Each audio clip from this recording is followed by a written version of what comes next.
hopes are that in this 2001 season, it can be even more. That's what the Mets are after. The National League champion New York Mets and the Atlanta Braves meeting for the second series. Obviously, the Mets taking 2 out of 3 in that opener in Atlanta, and moving on to Montreal, where they were swept in 3 and now back home. And with this division unbalanced schedule matchup 19 times against each division opponent, this is the way it's going to be. It's going to seem like, and in part be true, that teams in each division are playing one another all the time. Little maneuvering being done in the lineup by Bobby Cox. Let's take a look at it, brought to you by Ford. Rafael Furcal will be leading it off. Kilvio Veras at second base. Chipper Jones batting third. Now, Andrew Jones had been up in that 3 and 4 hole. Now it's Brian Jordan batting cleanup. B.J. Surhoff will hit fifth, then Andrew Jones. Javy Lopez will be doing the catching. Former Met Rico Brogna off to a great start at first base, and Kevin Millwood will be on the mound, the 26-year-old right-hander. And Kevin Appier makes the start for the New York Mets. This is a matchup that we saw in Atlanta. Appier and Millwood also appeared against one another there. Defensively, brought to you by Ford. The lineup in left, Hamilton, Payton in center, Shinjo around in right. The infield, Ventura, Ordonez, Alfonso, and Zeal. Mike Piazza will be behind the plate, and Kevin Appier on the mound. Jorge Toca has been called up. Benny Agbayani with a broken hand, hit yesterday with a pitch on the backside of the hand, had to come out. So Toca is now with the New York Mets. And Timo Perez got that full groin his day to day. There are the numbers on Kevin Appier after that first start, which he was non-decision. We are ready to go. Furcal stands in, and baseball's underway at Shea. A 1-0 count on Rafael Furcal. 69 degrees the game time temperature, and the winds, as we said, are blowing a bit left to right. Doesn't look as though it'll be enough to affect balls hit in the air though. Outside corner strike. And the count goes to 1-1. Numbers for Furcal. Neither team, Mets nor Braves, have started out offensively very strong. Breaking ball. That's in for a strike on the inside corner. Furcal walking away. The offenses, the New York Mets come into this game hitting .243 as a team. The Braves are hitting .225. So both Bobby Cox and Bobby Valentine, their clubs have struggled a bit. The Braves 3 and 4 right now. Furcal towards second base. Alfonso, plenty of time.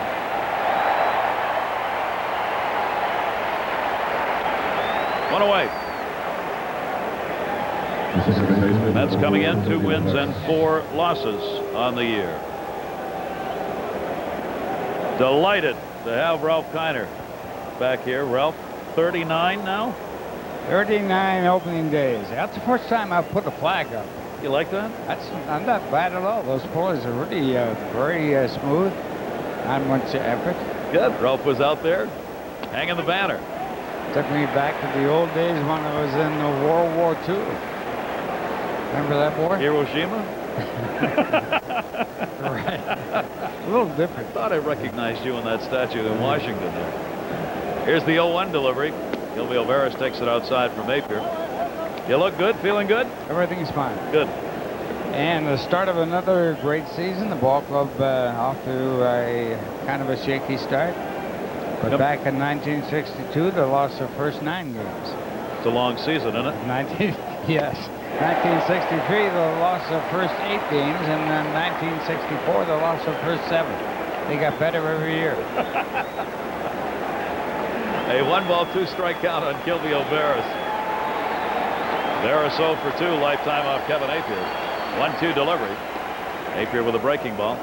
Well, we've all been talking about it, Ralph, and what do you think of the unbalanced schedule this year? I think it's the way it should be. You ought to be playing the teams you have to beat in your own division, and I think it's the right thing to do.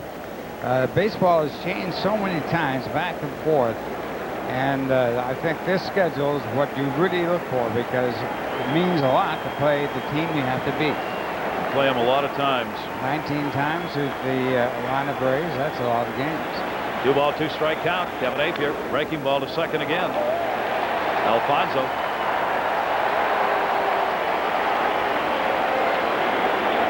Well, Appier gets the first 2 Atlanta Braves. Chipper Jones coming up.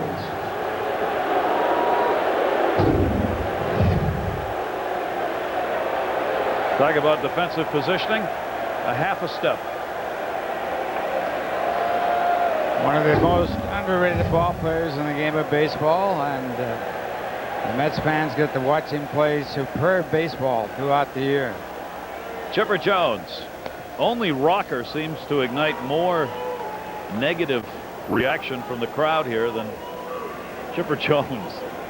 Chipper's off to a tough start. Of course, real name is Larry, and over the last few seasons, Met fans have taken to calling him that loudly and often. A looper to left field. It's going to be a tough play. Hamilton's got a long way to go. Hamilton diving, and he got it. Great catch, Darrell Hamilton. That was about as good as you can do on a wet turf. What a play by Hamilton as he makes the play. Back goes Fonz, looking up at the wall. That ball is out of here! Fans, did you miss out on the amazing action of the Mets' 2000 pennant-winning season? Be part of the excitement in 2001 with Mets season tickets. Full season tickets and a selection of ticket plans put you in great position all season long and offer postseason purchase opportunities. Good seats are still available. Call 718-507-TIXX during business hours. The left fielder. So often happens, players who are inserted because of things that happen like injuries end up being a major part of the game. And right here, a catch worthy of Tommy Agee. Maxine Agee threw out the first pitch of the ball game in honor of her late husband. And what a play that was. Much like Tommy, huh? Darrell Hamilton waiting. He'll be leading it off for the Mets. Let's take a look at the Tri-State Ford starting lineup. Hamilton, Alfonso Ventura, Piazza in the cleanup hole, Zeal, Payton, Shinjo, Ordonez, and Kevin Appier for New York. And a look at our Tri-State Ford defense behind Kevin Millwood for the Braves on a gorgeous day here at Shea Stadium. B.J. Surhoff, Andrew Jones, and Brian Jordan in the outfield. Chipper Jones at third, Rafael Furcal at short, Gilby Veras and Rico Brogna on the right side of the infield, and Javy Lopez doing the catching on the mound. Kevin Millwood. Millwood also non-decisioned in that start against the Mets. And Hamilton takes a strike. Millwood in the ball game went 6 innings, a run on 3 hits, walked 1, and struck out 2. There are the numbers. So this, like Appier, is the second start for Kevin Millwood. Chipper Jones in at third base. Hamilton takes it inside, 1-1. Well, the Mets played yesterday short of outfielders. Jay Payton's back in the lineup today. The fever's gone away, but he still has headaches from that viral infection that he had. Sore throat, strep throat, maybe, they're not sure. Outside and missed with that one. But he's got to play today because the Mets were shorthanded. Jorge Toca called up. And you know it's been draining on his system, too. I mean, he can't be at 100% strength. He doesn't look it. He doesn't look it at all.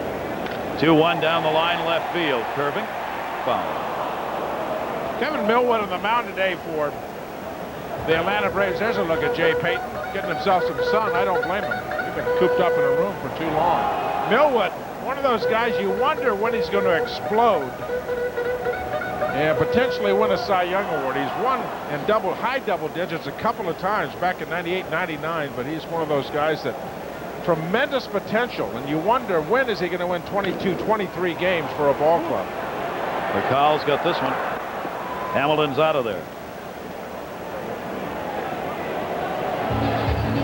The second baseman, number 13, Edgardo Alfonso. A great day here, of course, walking Maxine Agee out to the mound.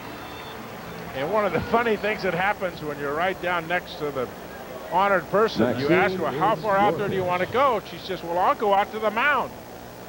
And I said, are you sure you can make it? She said, yes, I've been practicing. I said, Maxine, when I threw it out, I didn't make home plate. Mike Piazza came up and said, great throw, Maxine. She says, yeah, I've been practicing. It showed. It showed is right. A lovely lady. New strike zone. High fastball. Yeah, she took advantage of it, too.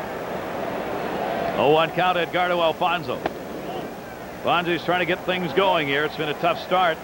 he one of the reasons that Met batting average is as low as it is, having just the 2 hits and 24 at-bats and an 0 for 11 against the Expos. 1 ball, 1 strike count. Kevin Millwood into him. There's that high strike, 1-2.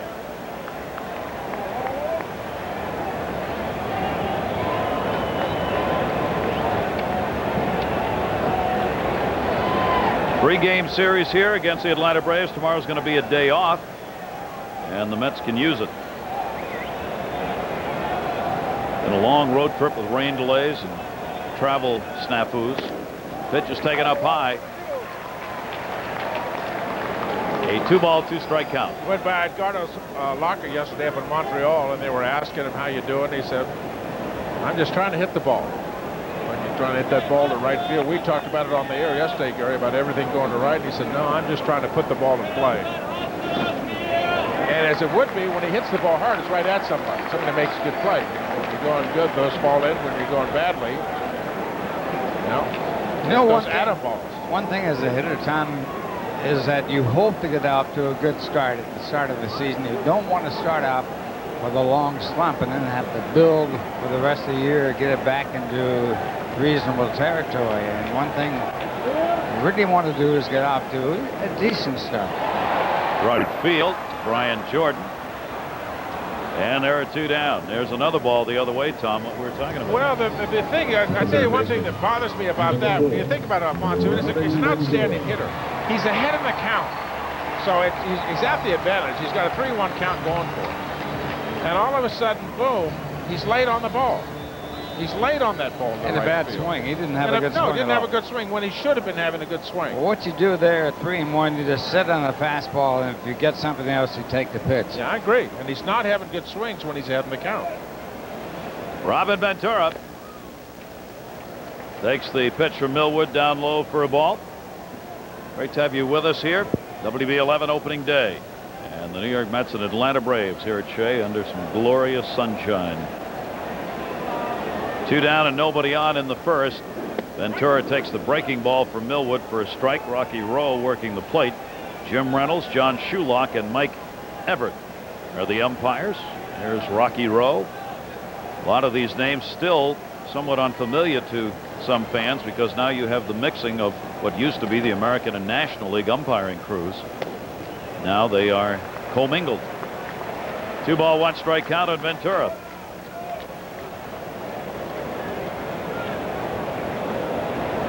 Millwood walked only 62 in 212 innings, striking out 168. Pretty good ratio last year in his 10-13 season. Off the end of the bat by Ventura, and a 2-2 count.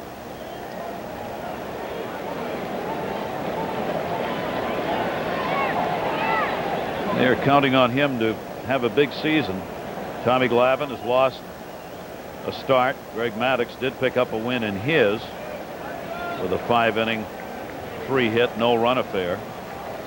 And it doesn't appear that John Smoltz is going to be a strong candidate for another great year. Maybe even getting back, Ralph. Some question about whether he'll pitch at all. Might be different. Well, they keep moving that date back. Well, he'll be back by the end of May, and that's coming off the elbow surgery. And you say, well, that does not look good. And that's it. And they say that the end of May is the first part that he'll be back. You know they're pushing it out there for a reason. He could be gone for the season. Yes. And it could be his career. He's been around a while. That's the next step, which it's almost you don't want to go there yet. Right. 2 ball, 2 strike count on Robin Ventura, and Millwood will take it full away with that one. Kevin Millwood, a predominant fly ball pitcher. More fly balls than ground balls in the ratio than anyone else in the National League. We've got 2 pitchers on the mound today in Appier and Millwood who get a lot of fly balls. Not this time. Out of the reach off the end of the glove of Jones. Recall knocks it down, and Ventura's got a single.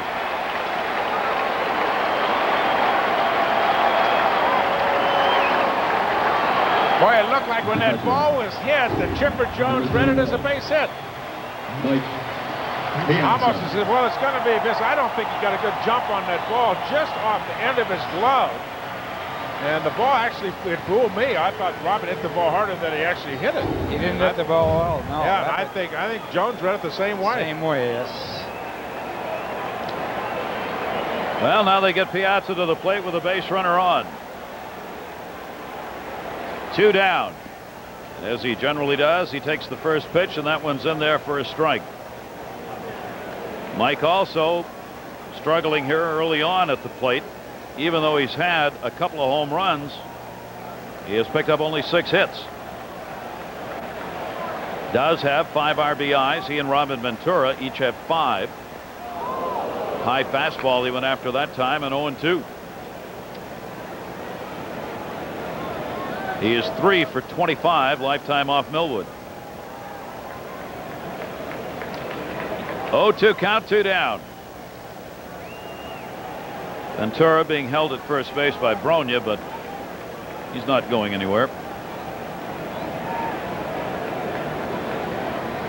Piazza takes it inside. 1-2 for Millwood. One thing about that 3 for 25, it's a pretty good sampling, and it surprises me because Millwood, a fastball pitcher, and certainly Piazza can handle fastballs.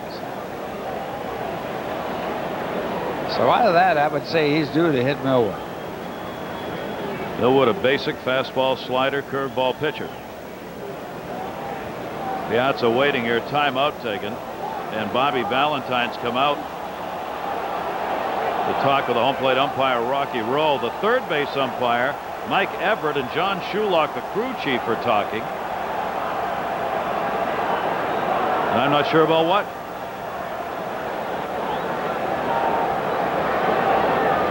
Shulock is the crew chief. And he's told Kevin Millwood to get off the mound. Oh, he dropped the ball. See that? A balk.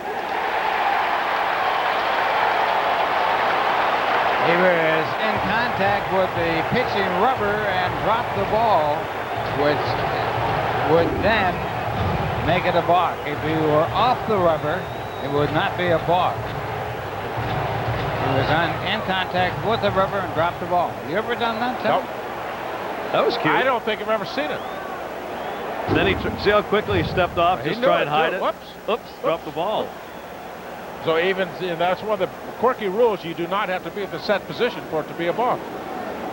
That was funny because nobody called it. That's why Bobby Valentine came out. It's almost like you do anything in the world. When you're on the rubber, as long as you haven't come to the stretch, you turn around and stretch, and you can bend over, and the only thing you can't do is drop the ball. I'll tell you one thing about Bobby Valentine. He reminds me of Gene Mauch. He doesn't miss a thing. Gene Mauch, a former Major League manager and player, and Gene Mauch knew everything there is to know about baseball. Know that rule book. Yes, sir. Well, Piazza gets an RBI chance now. Ventura goes to second base in the block. 1-2 strike count. Lopez sets up outside. Ball to right center field will hang. Jordan puts it away. And despite the balk, that'll do it. No runs, a base hit. Base runner left on. That's a problem the Mets have had so far this season, getting those key hits.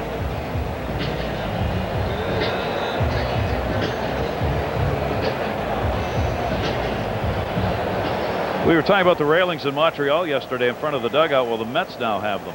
They weren't there before. Don Zimmer got nailed on a shot foul ball into the dugout. So now when the players are sitting down, which of course they won't do anymore because they can't see through the screen, so they'll get hit while they're. That's right. Exactly right. Brian Jordan to center field. Peyton's got it. In the old ballpark at Wrigley Field, well, actually it's the same park, but a different way they have set up the dugout. You used to have bats in a round hole in front of the bench on in the dugout.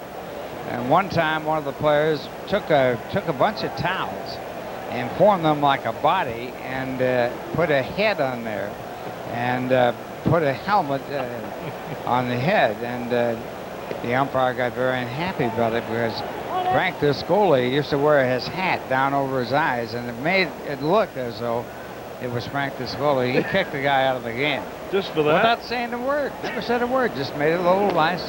No sense of humor there. Yeah. Jeez. Who was the guy that did this? I don't know. I've forgotten who the fellow was, but not will anybody, remain not anonymous. anybody we'd know. No, that wasn't me. I didn't have things to do. Is that halo over your head? Does it ever pinch your ears? That's what I want to know. I never wanted to make an umpire mad, because they can call bad pitches occasionally against you in favor of the pitcher. I see a little snicker over here, Mr. Thorne. I don't know. He thinks he might have to hit again, so he's going to keep this quiet. You never know. B.J. Surhoff turned on that one, rips it foul. 2 ball, 2 strike count to the veteran Surhoff. 1 RBI. A couple of extra base hits so far, been 2 doubles. Surhoff hitting his 150 on the year. 2 ball, 2 strike count. Kevin Appier started a lot of opening days in his career. Didn't start opening day for the Mets, but does get the home opener. And the pitch is outside.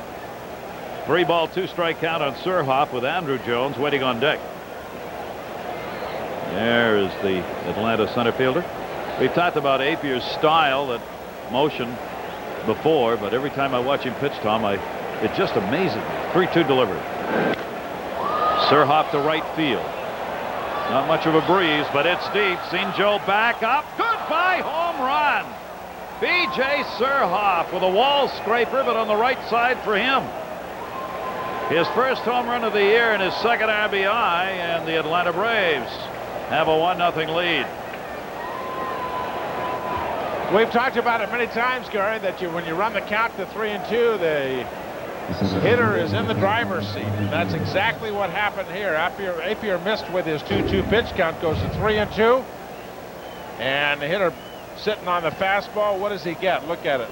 Yep, little sinking fastball, gets it up in the air. I thought it'd be knocked down with the wind that's out there today. And Shinjo, a good try in right field. But Appier gave up 23 home runs. I mean, a guy pitches a lot of innings and throws strikes. He's going to give up home runs. And what he should be trying to do is stay away from those 3-2 counts.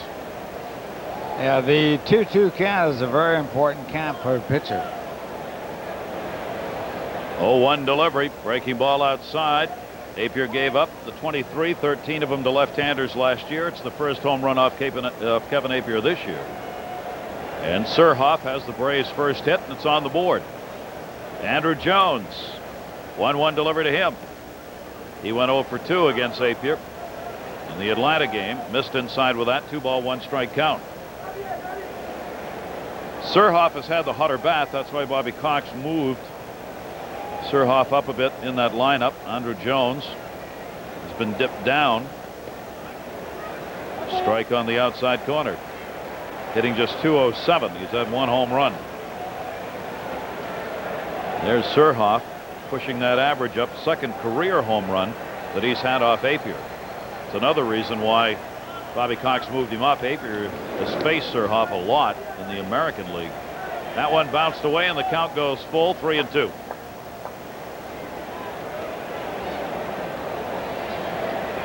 So another 3-2 count, and Andrew Jones will be looking for the fastball right here and see if he gets it. Jones is an outstanding young ball player. He is something else. Appier timeout taken at the plate.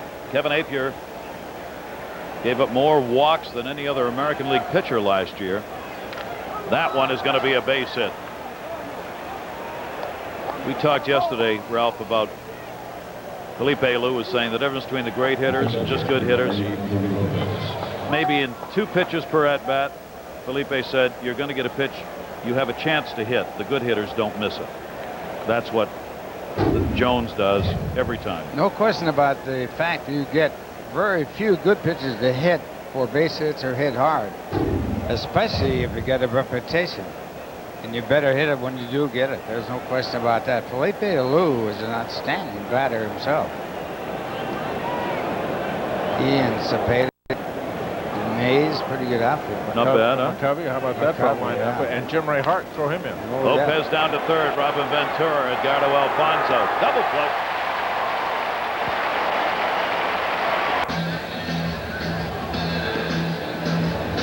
That's the hope of Met fans who've turned out to fill up the ballpark here today. Ralph Kiner and Tom Seaver. I'm Gary Thorne. Thanks for joining us here in WB11 for the Mets home opener, with Atlanta leading at 1-0. Clear, 69 degrees. Light breeze. Magnificent day here in New York. The Mets' first opening day was back in 1962 in St. Louis, and they got rained out that day. And prior to the rain out, half the team was stuck in the elevator in the hotel. They couldn't get off the elevator to go to the ballpark. Were you there? That was a bad omen. I was in the not elevator? in the elevator, no. Wow. As usual, I was out to the park early doing my homework. Oh, my Getting God. ready for the big game. Here we go.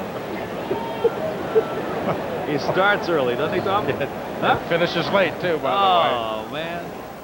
Todd Zeile, breaking ball from Millwood, 1-1. When can you remember opening day at Shea Stadium, Ralph Kiner? And you got the pitcher and most of the players in short sleeves. April. It's been a long time, hasn't it? It's been a long time. I mean, this is really a perfect day. for the first part of April, this is fabulous. You take this every day all year. All year long. Twice on Sunday. From the snow of Montreal, a blizzard there on Friday. I guess that's the day it was. Came to the ballpark about 4 o'clock and it was snowing like heck. That's Ron Fairley's great line about playing in Montreal. What's that? He said I was in a slump one summer in Montreal. Went 0 for 14. 3 days of summer out there. 2-ball, 2-strike count on Zeile. Backed him off a little bit. Zeile, Payton, and Shinjo due up for the Mets against 26-year-old right-hander who is 2-1 lifetime against New York. Close for the breaking ball. That's what he'd set up on that inside pitch, but he goes 3-2. Mets went 6-7 against the Atlanta Braves last year, behind them by 1 game when all was said and done. Taking the wild card, of course, and then moving on to the World Series. 3-2 delivery. Zeile fouls it and took a piece of the equipment of Lopez, I think. You don't think those foul balls are hit hard? See the shoulder piece missing right there? Took it right off. It was a little plastic plate that goes underneath that. You know, it was the whole thing, huh? The whole 9 yards, huh? They just don't put the good wood in those chest protectors anymore, do they? No, they don't. You're at the fair, you'd win a Cupid doll for that one. Took it off clean. And that one is inside. Todd Zeile's on a leadoff walk surrendered by Kevin Millwood. Well, if you're a pitching coach sitting there watching your pitcher throw, and you look at the first hitter of the second inning, one, you've left the leadoff hitter on. This is kind of for every coach that has a team that they're working with from whatever level. You had a hitter that got a pitcher that got ahead of the hitter, then they went to 2-2, then they missed 2-2, went to 3-2. So the hitter had 2 chances at the 3-2 pitch, fouled one of them off, and then you walk him. The leadoff walk in the inning. I mean, it's like 5 mistakes in 1 hitter. Jay Payton towards the foul line. Jordan giving chase. It'll be a souvenir. Then you start asking yourself, well, why hasn't this kid exploded with the kind of stuff that he has had into a Cy Young Award contender? You know, and you just can't do that kind of stuff. He said he made 5 mistakes. I'm not too sure whether it was 5. I think it was 4. The 1 pitch, the 2-2 pitch, fastball that was thrown at him. I think it was on purpose because he went back outside with the curveball and missed with that. 3-2. On 3-2, and then came back. They indicated they were going outside again with a breaking ball and came back for the fastball for ball 4. So 4 of those 5 I'll pitches. say 4. Okay, I'll give you 4. But the actual pitch that was designed, and I'm guessing, of course, when I say this, to be a knockdown pitch, really cost them a walk. Yeah, push the hitter back, supposedly push the hitter off the plate, and they didn't execute. Another thing that we've talked about, Gary and I've talked about, that it takes a pitcher many times so many pitches to get a hitter out that by the time they get to the 5th and the 6th inning, they're already up to 70 and 80 pitches. Millwood's already up to 30. That's just 3-2 counts. They'll use 8 pitches to get a pitcher out. And one of the things about most of the great pitchers, or almost all the great pitchers, they could throw the ball with good control. they have a minimum pitches to get batters out. They work to get them out quickly. Absolutely. Some you do. Lavin and Maddox made a living off that. 1-1 count here. Runner at first. Payton takes the pitch outside. I wonder in a season, go through the season of Greg Maddox's games, how many pitches in a game that he throws over 100? Very few. As opposed to less than 100. I bet you there are more games fewer under 100 than there are over. Sure, they would come out that way. He has a lot of those 89, 94 complete games in his history. 2-1. Payton waiting. A little late on that to right field. Jordan. High sky, lots of sun, settles under. Payton is retired, and there's one away. Now Shinjo, welcome to New York. His first appearance here at Shea, and he's played some good baseball on the road. Got a good ovation when he was introduced in the opening day ceremonies, and now again a good amount of acclaim for his first official at bat in New York. Ralph will get your reaction to his swing, but he has hit the ball hard. And the coverage here, enormous. Photographers, television crews, writers from Japan following him throughout the spring and here in New York, and it'll be like that all year. He is the second everyday player to come out of Japan. In other words, a regular player that plays a position, not a pitcher. The other's in Seattle, and I don't know his name, but he is a 7-time batting champion in Japan, the one in Seattle. Suzuki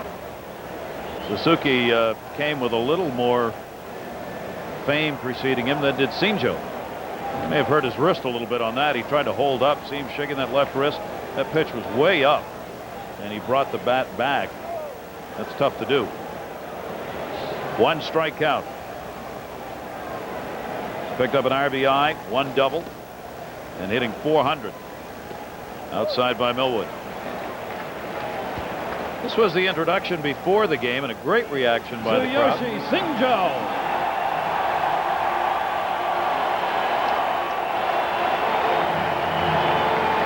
Now let's meet the rest.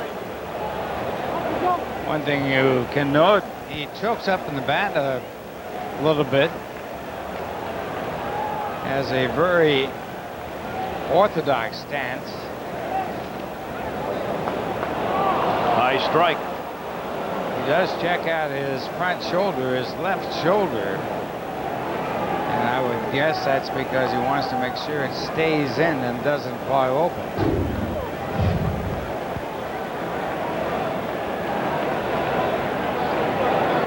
There's that high strike. 1 ball, 2 strikes now, and Shinjo, runner at first, 1 away. A little higher on that one, and he doesn't chase. 2-2. He is a true hitter, Ralph. I mean, he spent time in the parking lot in spring training all by himself, standing there swinging. Has a bat in his hand all the time. Always starts with that bat up over the head, brings it down. And a breaking ball again, missed outside. 3-2. And he does get style points, too. He's got mustard. Yep, he's got some mustard. He's got the biggest wristbands, his own name on them, and number, of course, and coordinating gloves. He knows all about the system. Timo Perez has started wearing the colored wristbands. I would say right here the run and hit play will be put on by Valentine. Runner in motion. Godzeel goes. You're right. Popped up. You better get back. First base. Rico Brogna in the sun called off Gilvio Veras. Brogna was having trouble finding that ball, and he's thanking Gilvio Veras for coming over and helping out. Shinjo retired on the pop out. Benny Agbayani out of the lineup because of this. Benny right here comes up with a fractured wrist. Fastball on the inside part of the plate. Chris Peters yesterday in Montreal. I thought it hit him right on his fingers. You look at that slow motion replay. It hit him on kind of the back of the hand, the meaty part of the hand, and got to the ballpark today. Jay Horowitz said 4 to 6 weeks. I said, for what? I didn't do anything wrong. He said no. You thought you were being Ag, sentenced, huh? yeah, I thought I was sentenced for something. What a tough break for Benny Agbayani. Starting job earned, chance to play a lot. Now he's going to have to start the season over again. Ray Ordonez with 2 down, and Ordonez pops that one up down the line. Jordan was shallow, but he will not have a play on this. Ordonez, 263, 3 RBIs. All the hits have been singles. We talked about it yesterday, Gary, about important outs in a ball game, and it may not be an out that on which you give up a run, but this out right here with Ordonez at the plate with 2 outs, a big out for Millwood. Why? Because if he can get this, and next to get this out, he's got Appier leading off next inning. Runner goes, stolen base. Kind of a free stolen base. Bobby Valentine, very smart right there. Put the runner in scoring position. Now, okay, fine. If you want to walk Ordonez, go right ahead. Then you eliminate Kevin Appier from leading off next inning. If you choose to go ahead and pitch to Ordonez, at least you give him a chance to knock in a run. Very good play. Even with a Todd Zeal, a guy that can't run, that's fine. Even if he gets thrown out, you're okay, because you got a chance for Ordonez to lead off next inning and utilize the bunt play by Appier. And will it work? Yes! Base hit up the middle. Here comes Jones. He's got the arm. Throw to the plate is off the mark. Gets by Lopez. Ordonez will stop at second base.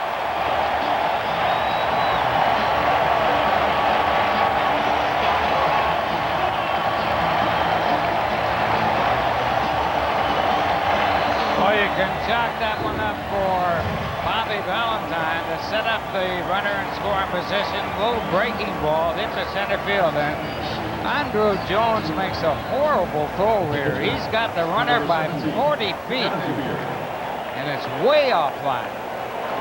And the Mets tied up with the base hit by Ordonez. What? Not a good play by an outstanding outfielder under just about every condition. Now with 2 down, Kevin Appier will get to the plate. So Ordonez delivering the RBI for the Mets, his 4th RBI of the season. The Rays picked up some key hits here in the position the Mets would love to get some RBIs out of. He's 4 for 6 now with runners in scoring position. Appier will take it up high. A big 2-out hit for Ordonez, and the Mets tie the ball game at 1-1. No error charged on that.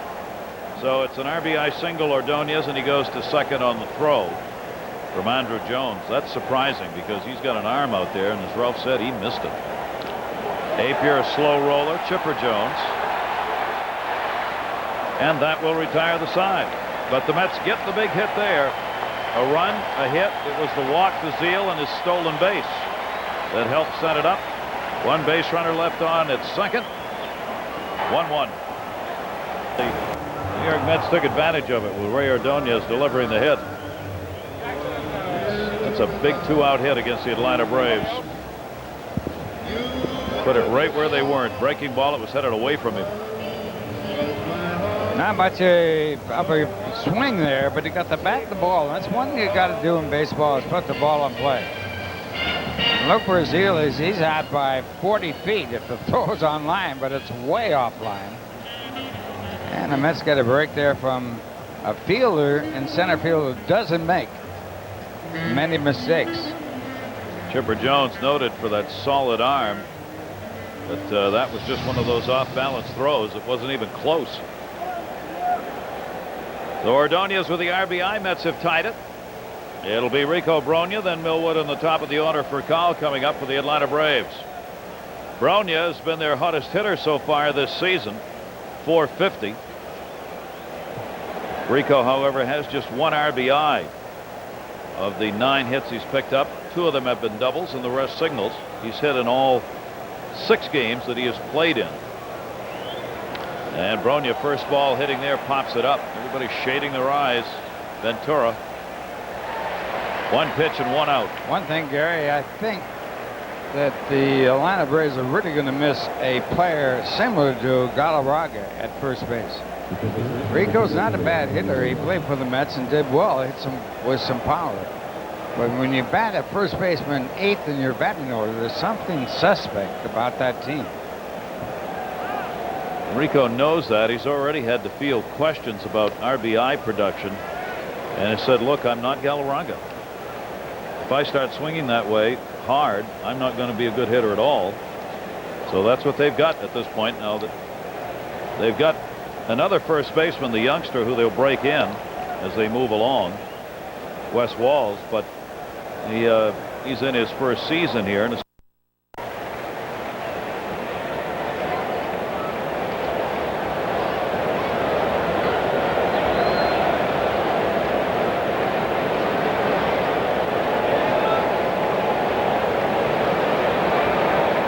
Appier's pitch, and that'll take care of the opposing pitcher. First strikeout for Appier in the game, and there are 2 down. It is one of the most prestigious awards in TV news, the Edward R. Murrow Award, and this year it goes to Kaidi Tong, Jim Watkins, Sal Marciano, and Mr. G. The WB11 News at 10, the Edward R. Murrow Award winner for the best newscast in New York. And great to be with you on this opening day from Shea Stadium on the WB11. Other afternoon game. Cincinnati's taken an early lead in Pittsburgh 2-0. Colorado, St. Louis have a day game today. Chicago, Montreal, Florida, Philadelphia play tonight. All the American League games tonight. Inside corner strike to Rafael for a call. The leadoff batter, 2 down and nobody on.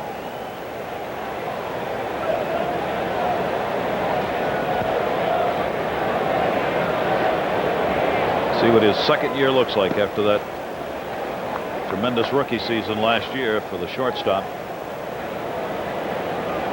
Playing in at third base, Ventura. He will bunt. Second Rafael that Atlanta has had at shortstop. Bulliard was the first one, and he couldn't hit. But Kyle certainly can.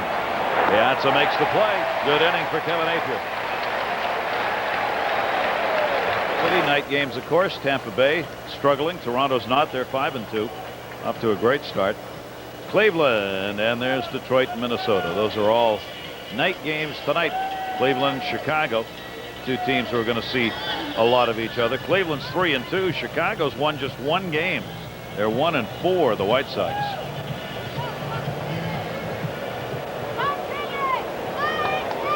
Obviously, the opening day here at Shea Stadium, lots of dignitaries on hand. The mayor, Rudy Giuliani, in the stands here at Shea today. Darrell Hamilton at the top of the order, grounded out his first time up. Darrell getting a lot more playing time early than he anticipated because of the injuries that the Mets have had early on. .293 career hitter. That big toe injury last year cost him a starting role in center. Ended up being the backup outfielder the rest of the way when he came back. 1-1.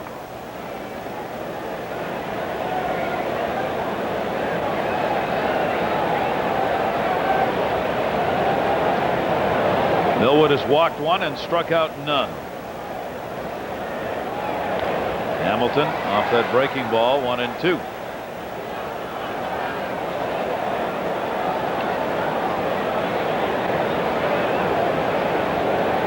Slider moves in pretty good on the left-handers off Millwood.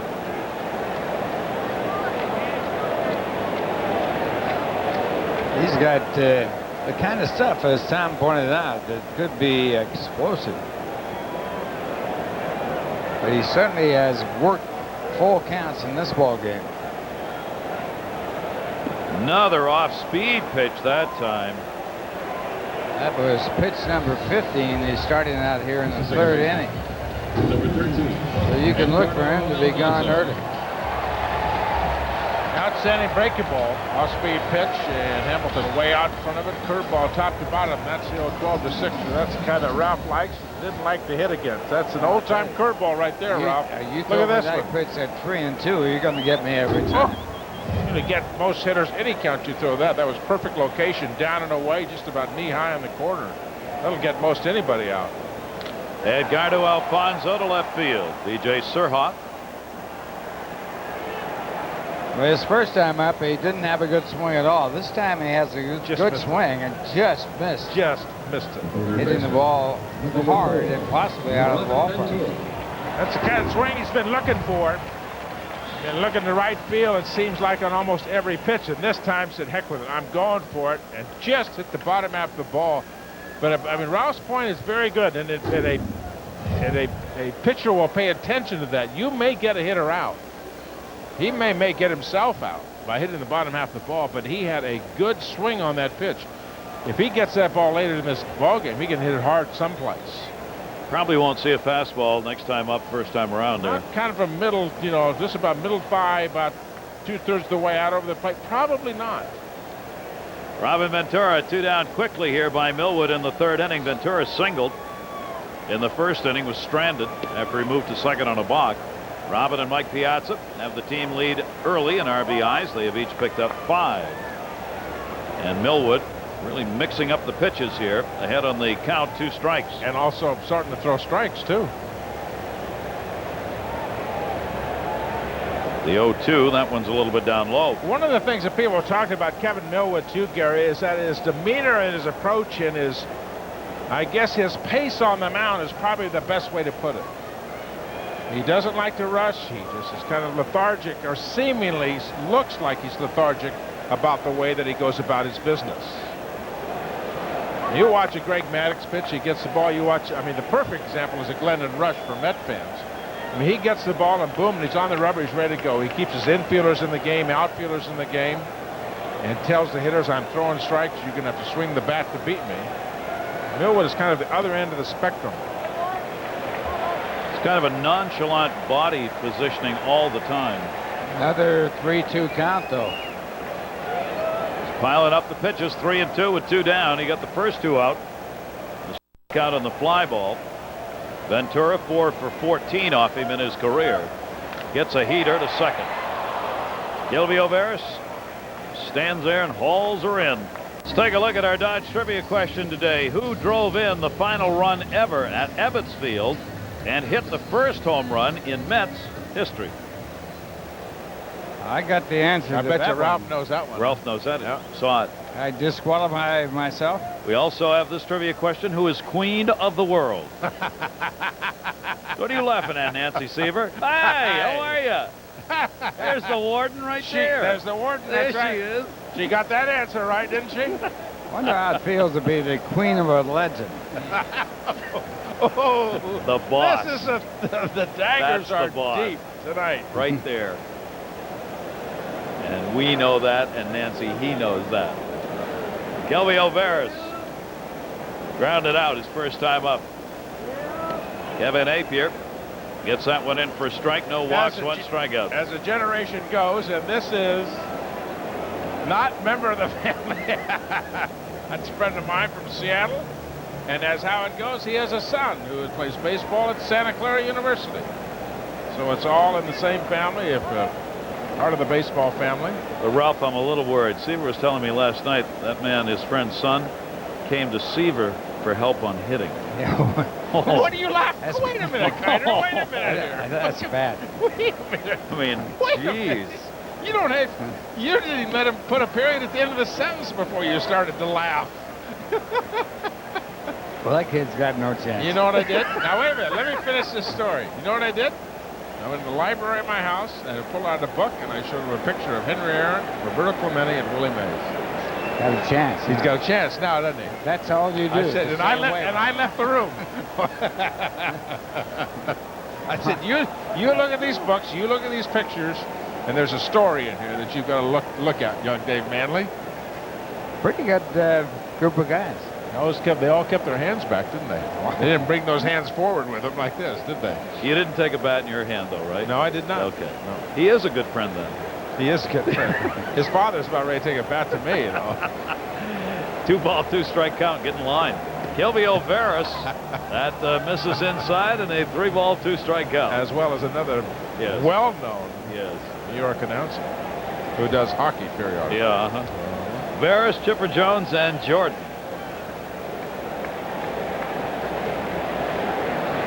Kevin Appier working with a 3-2 count. Both these pitchers have gone there a lot, and that's going to be a base hit over Ordonez's head. Peyton in center. Veris a big turn, but he'll go back to first base. So Gilby O'Veris is on, first leadoff man for the Braves to be on in the ball game. That'll be Atlanta's third hit, 2 singles, and the homer by Surhoff. And again, a 3-2 count. And the interesting thing right here, Ferris is the base dealer on the Atlanta Braves. One time played for the Mets and was an outstanding base dealer. But Chipper Jones, the third batter in the batting order, is the hitter. Chipper Jones, the switch hitter, stands in. Fouls that one back. He was going for the bomb on that one. The 1 home run he has hit this season.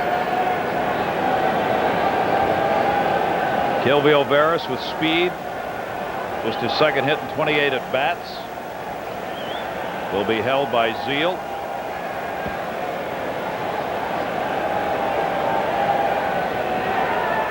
Chipper Jones ground ball. Taylor made 2. Ray Ordonez, the tag. Double play.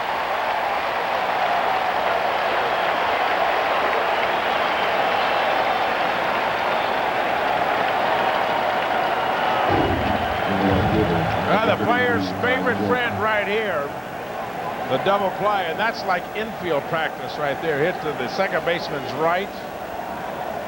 They take infield practice before the game. They take an easy 2, and then they take a tough 2 where they hit it to the side of the body of the infield away from second base, and that one to the right of Edgardo Alfonso. That's the easy 2. That's about as easy as it gets right there.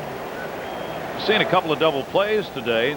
Unusual only in the sense Kevin Appier is a fly ball pitcher, oftentimes not able to get the ground balls. Today he's getting ground balls. Brian Jordan inside to him, so 2 down, clears the bases. 1-1 count on Jordan. On the 2 flat ball outs, 1 to the third baseman, a little soft pop up, 1 to center field. Good little sink on that thing today. 1-1 pitch. Another one. Ray Ordonez. No runs, 1 hit, no errors, and nobody left on. The homer by Surhoff accounting for the Atlanta run. Seaver, thanks for joining us, everyone, for the Mets opening day. In a typical close game between these 2 ball clubs.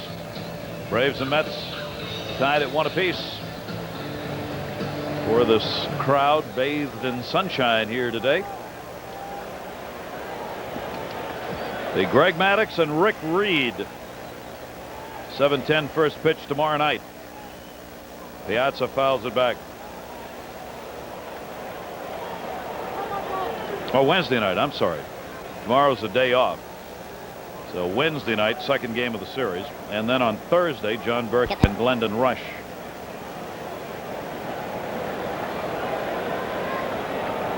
One strike count. Mike Piazza flied out to right field his first time up.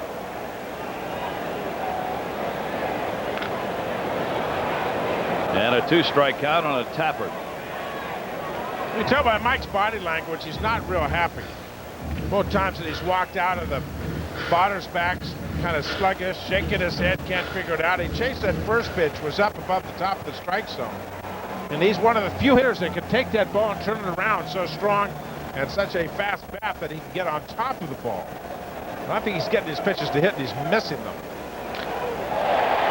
Base hit into right center field off the end of the bat. Broke it. Still got the hit.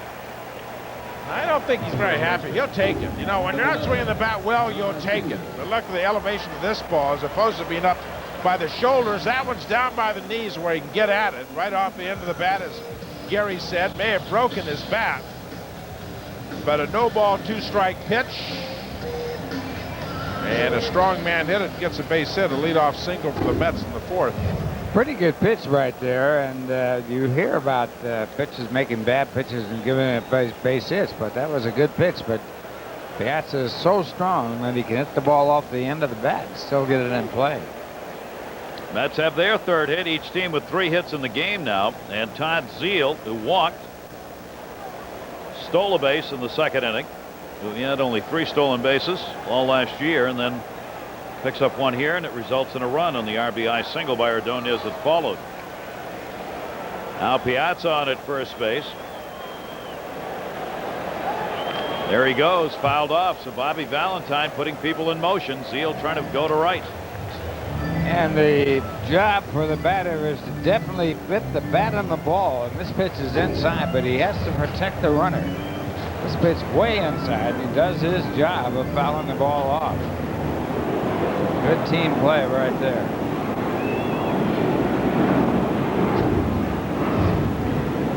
Takes the count to 1 ball, 1 strike.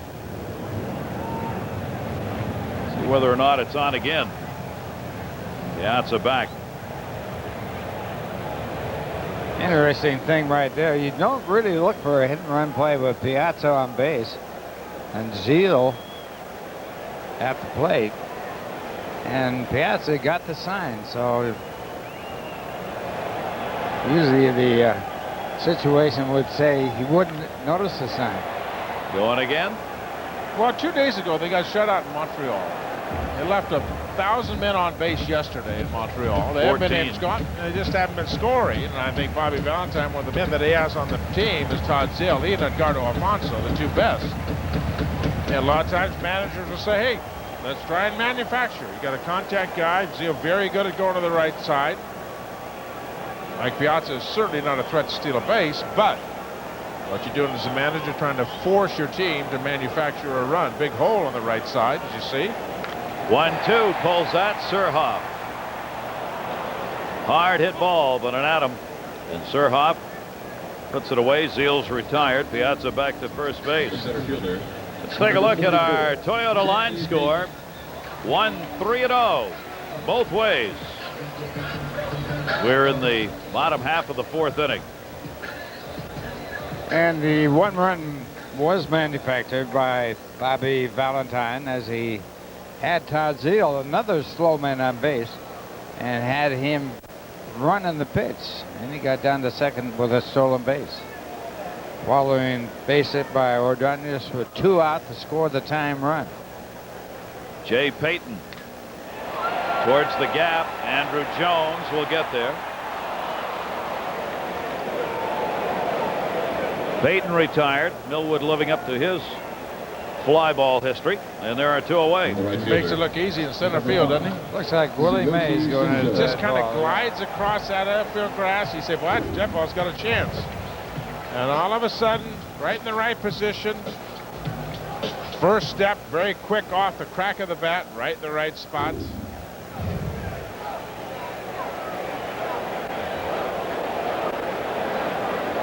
He'll play over to right field against Shinjo. Tsuyoshi Shinjo, first time up here at Shea, popped out. 2 down, runner at first base is Piazza.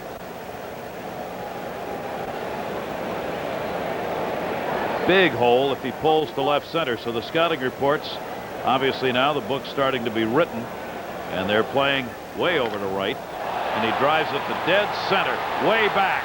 Jones at the wall, and he makes the catch. Andrew Jones, a Gold Glover in center field. 410 feet away, Shinjo flies out.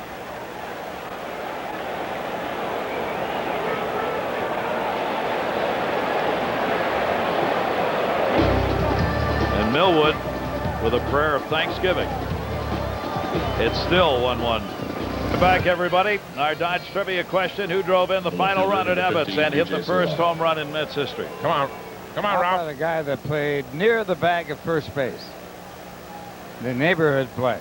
Never was on the bag when he caught a throw from the infielder. Gil Hodges. You want my vote? I'm going with Ralphie. As Mickey said when Casey got done. He was here. I agree with everything he just said. That's right. He was here. Ralph was here. Got my Gil Hodges button on my coat today. Yes, you do. Number 14, opening day, and celebrate my manager. B.J. Surhoff against Kevin Appier. Surhoff, born in the Bronx, from Baltimore to Atlanta last year. A home run. First time up in this ball game, first of the year. A speed pitch from Kevin Appier is in there, 1-1. Surhoff went to the same high school my daughter went to, Rye High School in the Bronx. Or Rye, actually.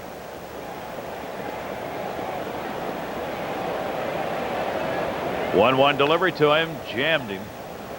Good pitch. And a 1-2 count on Surhoff. Kevin Appier's not walked anybody. He has struck out 1. Facing the Atlanta Braves for the second time in his career and the second time in a week.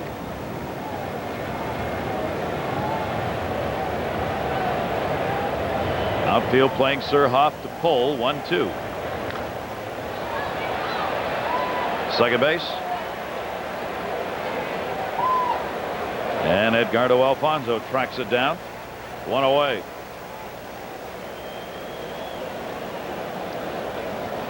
Talk about some of the we were talking about the loss of A.G. and the loss of Brian Cole. Number 25. Willie Stargell passed away. Understand it was a kidney failure.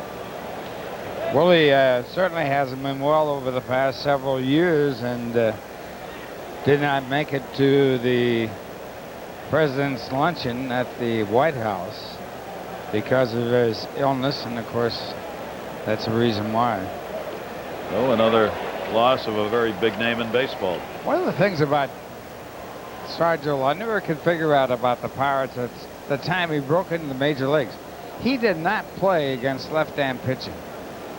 He only hit against right-hand pitching, and we used to wonder, we meaning the broadcast crew of the Mets, how could they sit this guy down against anybody?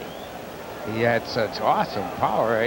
If by mistake he's going to hit the ball. How are you going to learn? That's right. And how are you going to learn? He's a guy that you're going to play every day regardless. Well, he learned all right. Yeah, he learned his right. I was kind of shocked this morning. I didn't hear about it on the news and didn't know until right before our meeting down on the field, Gary, and one of the TV crews told me. Andrew Jones pops that up to left. In a battle with that sun. Hamilton over, shading. I get asked a lot, and I go around from town to town. They say one of the obvious questions, who are the toughest outs in your career as a pitcher in the National League? And there are two guys that are right at the top of the list, Willie McCovey and the other one, Willie Stargell. Those two guys, the first two out of my mouth. I mean, he was an awesome, powerful fastball, low fastball hitter. Very similar hitters. Hit 2 over the roof off me in the old field park in Pittsburgh, Forbes Field. Over the roof, up on the roof against me. And hit 1 against the iron gate in right center. That's pretty good. That's a long ways out. Why, 440? Well, I don't think it's that far, but I mean. 439. Okay.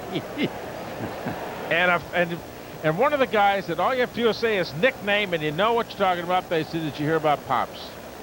And that was his in-house nickname, Pops. Like to sit down and have a glass of wine with you. Like to needle you about wine and about other things. He had a great sense of humor. And I remember one time I walked through the old ballpark dugout, Forbes Field, and he pounded on my right arm. And I was a rookie and didn't know what to do. Scared to death. Really? He's big. I mean, maybe he has to go through the old ballpark part, go through the home dugout, both teams, to get to the clubhouse. I'm walking through, and he's beating on my right arm. I just got here. What's going on? Somebody told me a little bit later. I said, don't take that from Pops. He'll get away with what he can. Javy Lopez up. Quite a man. 2 ball, 2 strike count with 2 down. Lopez hit into a double play his first time up. Appier, Millwood locked into a good one. And reached to foul it off. One thing about Stargell, and I've got to say, I've got to get back to him for 1 second, and I'll throw it out to you. Is there anybody that ever enjoyed playing the game more than Willie Stargell? Well, he never stopped smiling. He never did. Never stopped enjoying it. Sliding it on the classic. Sliding into second base, knowing he's out, popping up and calling time. Timeout. Somebody else is talking about that this morning. Yes, I mean, it's one of the classic spontaneous moments in baseball. He was short of the bag by about 20 feet. Hit him. Appier gets Lopez on the back.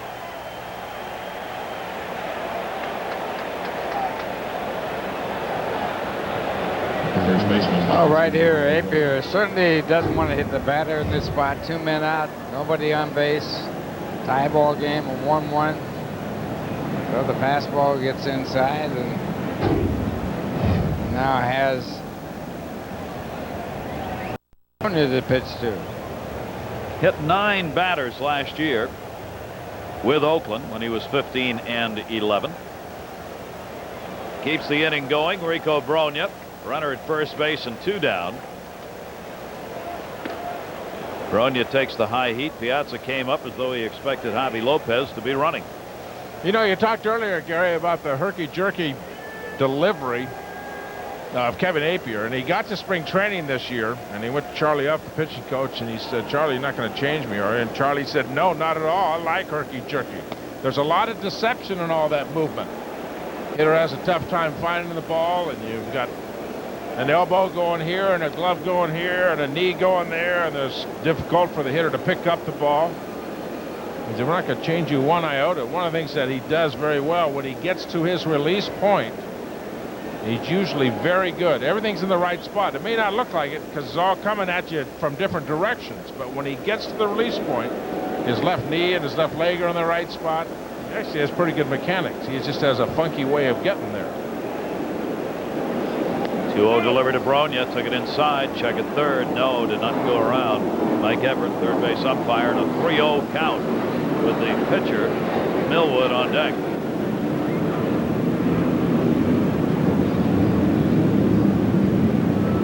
So Appier not at Rico Brogna. Same kind of situation we were talking about before. 2 outs, 8th place hitter, pitcher in the on-deck circle. Do you let him swing 3-0? Boy, I would. Why not? Why not? Let her fly. The other way, say, if you got one shot at hitting a home run, the other thing is, well, if he walks him and Millwood makes the last out, then you turn the lineup over. He might, there are certain batters that don't like to swing at 3-0 pitches. And Rico might be one. But he should have been swinging there. And he does draw the walk. So there are 2 on, 2 down with the pitcher coming up. Fans, want to remind you there are still seats available to see the Mets take on Ken Griffey Jr., the Cincinnati Reds. So come on out to Shea for the first big weekend series of the 2001 home season. Game times are 7:10 on Friday, 1:10 Saturday and Sunday. Get tickets, see the National League champions, 718-507-TIXX during business hours. Visit the Mets clubhouse shops or log on www.mets.com. Here on opening day for New York. Met players up and watching with runners on at first and second as Appier tries to work out of it against Millwood. Strike 1. Millwood, the only strikeout victim so far in the ball game for Appier.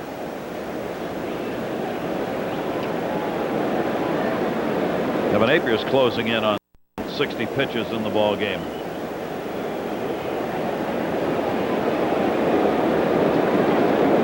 One delivery to him. No chance on those 2 swings. 0-2.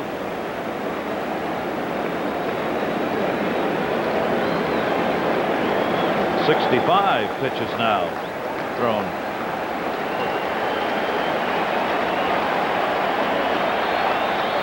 Lopez off second. Brogna off first. In the dirt. Now, would you throw one there to a pitcher? I don't know why. I mean, all you have to do in pregame is read the numbers. Now, Millwood has struck out once already. Last year, he went to the plate 59 times. How many times he struck out? 30. He's over 50% strikeout. Why waste the splitter? Now, that's a splitter way out of the strike zone. He hasn't hit the high fastball. He hasn't hit the low breaking ball. I don't get it. Runners off first and second, 1-2 count. You lay it right down the middle with nothing on it, he's got a chance. Or if you run the count to 3-2, he might have a chance.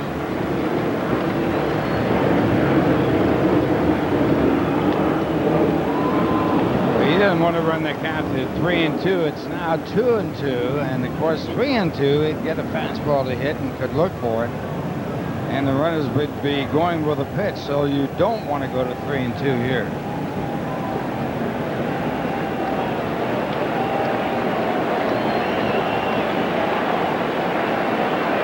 Kevin Appier with a 2-2 count. And Millwood is gone. So the 2 strikeouts have come against the opposing pitcher. No runs, no hits.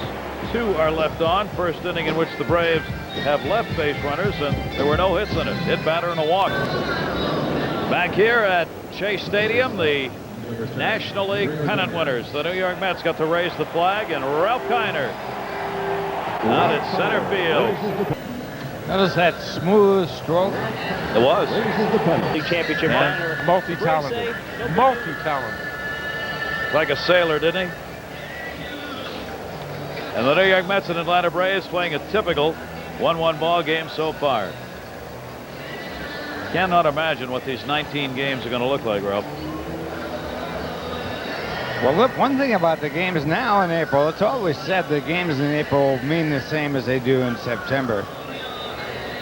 But with a schedule like it is, and the Mets playing Atlanta 19 times, every Atlanta will be important, and the games right now in April are important. The Mets won 2 of the first 3 in Atlanta, and now have 3 more right in this ballpark all in this month.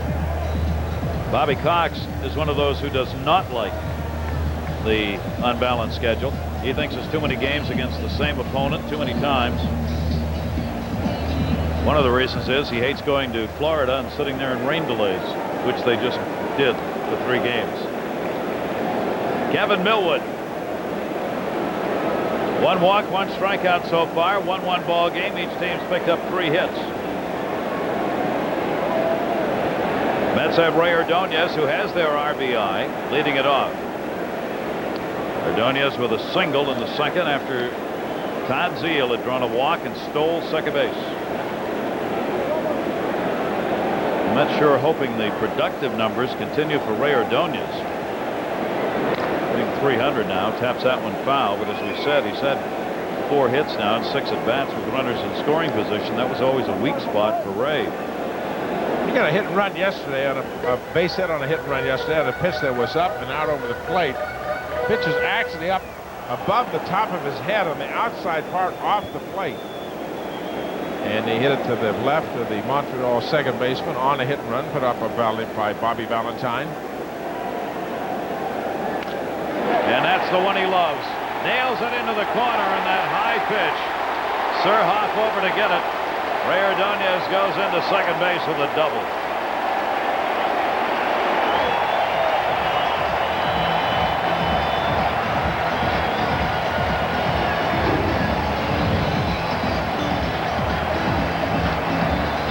You're talking about a guy that getting a clutch base hit in a situation exactly what the pitcher does not want to happen with the pitcher in the on-deck circle.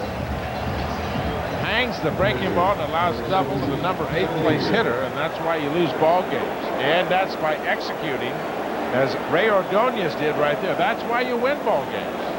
You got to capitalize on it when a pitcher makes a dumb mistake. That is right in his sweet zone. He loves it there. Now the bunt is in order here. And the interesting thing is they did not put the rotation play on, having the shortstop cover at third base. They're going to try and make a play at third here if they can. Rico Brogna is charging hard from first base, and Chipper Jones is staying back at third. So Millwood will be responsible for covering on the third base side of the mound, and they'll try and get Ordonez if they can, if Appier doesn't get the proper bunt down. 1 strike delivery to him. Took it outside. Did he go? No. Jim Reynolds at first. We happen to have a man right in our broadcast booth who's the best I ever saw at first base. Somebody's been thrown out of the game.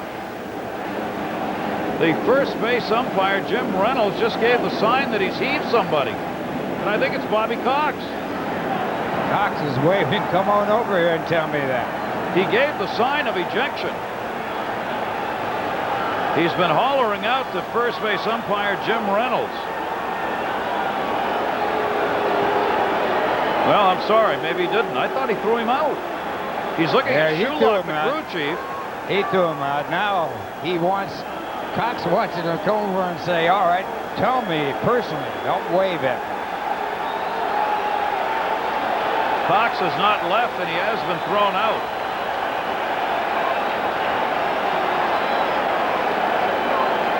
Boy, that was a long-distance communication right there. Well, I think Bobby Cox has room for argument here. Not about being thrown out. He's out of here, but attempted bunt or not attempted bunt. That's the call by the first base umpire. I think Kevin Appier went after that pitch from Millwood. And on the appeal play, Lopez, the catcher for the Braves at home, the first base umpire said nope, did not go, and it certainly looked like he made an attempt at it for me. Reynolds is back at first base. I bet you Bobby Cox stays right there until the first base umpire Jim Reynolds comes over. He's going to get his pound of flesh, I would guess. Take a look at it again. Did he bunt at this ball?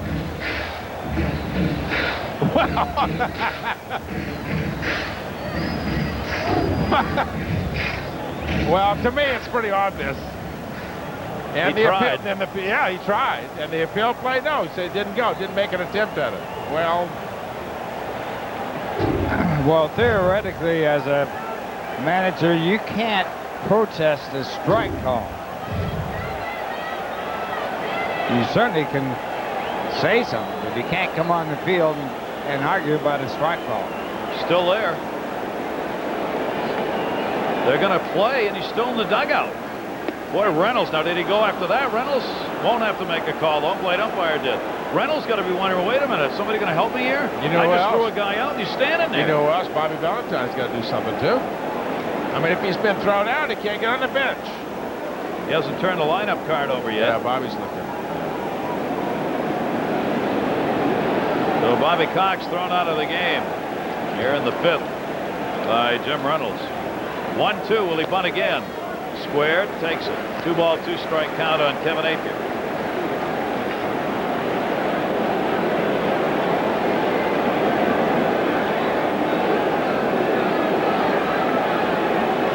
Well, we told you this 19-game set between these teams will generate some real interest. 2-2 count. Ordonez off second. Brogna charging. Strike 3 called, so Appier did not get it done. How can you throw Cox out if he didn't come on the field? I don't understand this. This is well, one of he those certainly made a motion that he was out of there, and now he's still in the game. He did. He threw him out of the ball game. Is he back? No, Leo Mazzoni. Oh, that's Leo. He threw him out of the game, no question. Darrell Hamilton's 0 for 2, runner at second. Outside corner strike. Generally, I mean, nobody in the ballpark knew anything that was going on between Cox and Reynolds. And generally, the umpires will let that go because nobody knows it's happening, except the guys on the bench. But Reynolds, with Cox hollering at him on a strike that he didn't call, was hollering from the dugout and got heaved. 0-1 delivery. Taken away. 1 ball, 1 strike. See, he's talking to Cox here. Tell him, no, it wasn't a strike. No. Sit down. Sit down. You're gone. Well, he yelled at him twice to sit down. And that's a pretty quick whistle. Yeah, very quick. I don't understand that. A young umpire feeling his oats, maybe, and you never know how much of that comes from previous incidents, right? Yeah. Maybe not. But it's certainly possible, though, isn't it? Ordonez off second base, 2-1 delivery. And that's going to be a base hit. Ordonez breaking. Surhoff up, they'll hold the runner. Hit the cutoff man and hold Hamilton. Darrell Hamilton a hit. Mets have the corners covered with 1 down. Well, John Stearns gambled, and the Mets got their first run back in the 2nd inning to tie the game up. And right there, he plays a base hit and holds the runner. And a good reason for that is that only 1 man was out, and the other thing is you got the heart of the batting order coming up here. So he wisely holds the runner up, even though the base hit was not hit hard to B.J. Surhoff. Edgardo Alfonso, the Mets' best hitter last year with runners in scoring position, hitting .341. This year, 0 for 6. And the first pitch is in for a strike, 1st and 3rd, 1 down.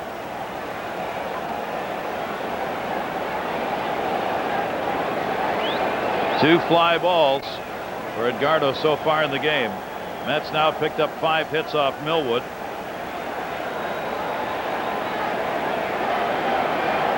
Four singles and the double by Ordonez.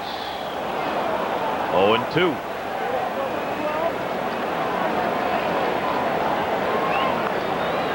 Certainly a great chance for Alfonso to get his first run batted in of the year. And this is the Mets' 7th game.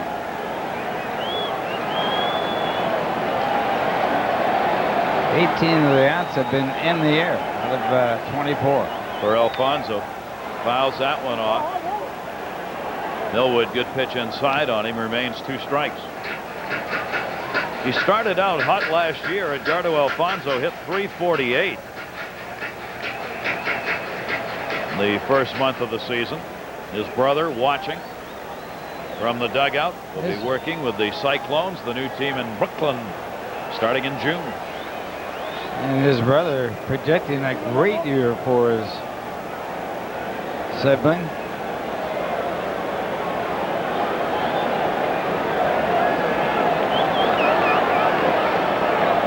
Oh, 2 count, Edgardo. With runners at first and third. Millwood desperately wanting a strikeout or a K here, and that one's taken away. Strikeout or a ground ball, rather. With 1 down. Infield back for 2.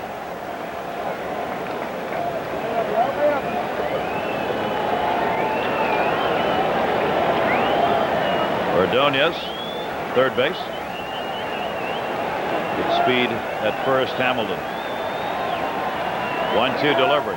Alfonso down the line. That's going to go to the corner.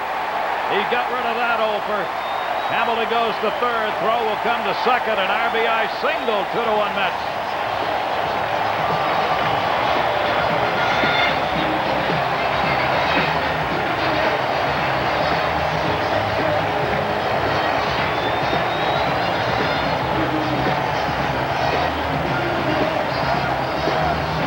I think the New York Mets have been waiting for Edgardo Alfonso to turn on the ball, throw that bat head out, and he did that. And trying to guide that ball and fire it to right field. That when he turned on the ball, pulled it to left.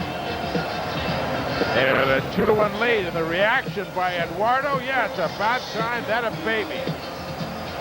You know inside that he is clapping. That a baby. Edgar Alfonso. Number 4, Robin Ventura. So the Mets go on top. Their 6th hit off Kevin Millwood. Older brother feels better. Hamilton now the lead runner at third, with Alfonso at first and Robin Ventura, who has singled and lined out hard to second base. Leo Mazzoni went out and talked with Millwood. Now Lopez will set defensive signs for the infield. And once again, they're playing back for the double play, hoping to get out of the inning with only 1 run scored. And Ventura takes it down low. So Millwood in trouble here, started by the double of Ordonez. Singles by Hamilton and Alfonso. And a run in. And every pitch up, all those things that you're talking about, the base hits, every pitch up. In a situation where you need double plays and you're getting the ball up. Robin Ventura delivers a base hit. Hamilton scores. Alfonso to second. 3-1.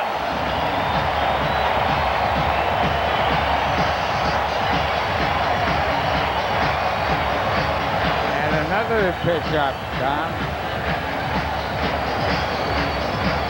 Well, we talked about it earlier about fly balls. Fly ball outs, pitch strike zone. Still in a situation as a pitcher, you're looking for a double play. And there's the waistline and another pitch up. And it doesn't get any easier now. A little fatigue setting into Kevin Millwood. And you got Mike Piazza. 2 on, 1 out. 3-1 Mets. 7 hits off Millwood. Strike 1 on Piazza. Robin Ventura is now 3 for 7 with runners in scoring position. Now Piazza's going to get a shot at it. There was a pitch that was good and also down. It was a double play type pitch.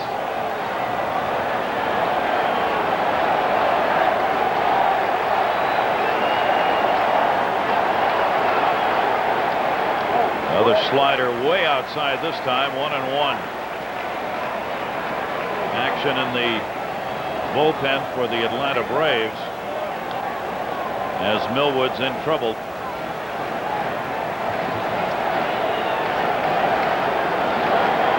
Marquis in the bullpen.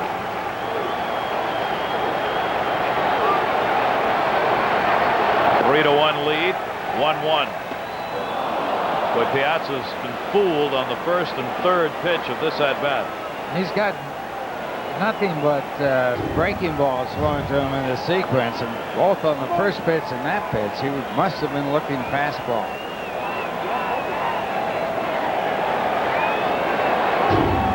Piazza's 4 hits and 27 at-bats off Millwood, including the single he got in the 4th inning. 1-2 delivery to him. Very late on that swing. That wasn't what he was expecting there either. He was protecting against the breaking ball in that swing and found off the fastball. You know, Piazza got last time up. He got the fastball up and fouled it off a couple of times. Had good swings. And then hit a good fastball for a base hit.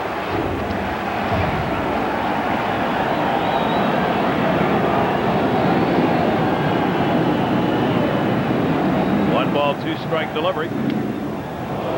Oh, boys, Millwood want that one. Bends down, picks up a little dirt. He thought he had him. You see Lopez sliding out. Wow, we may have an argument there, huh?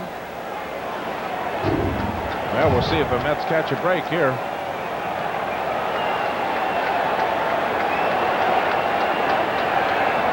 Two delivery. Down to third. Foul.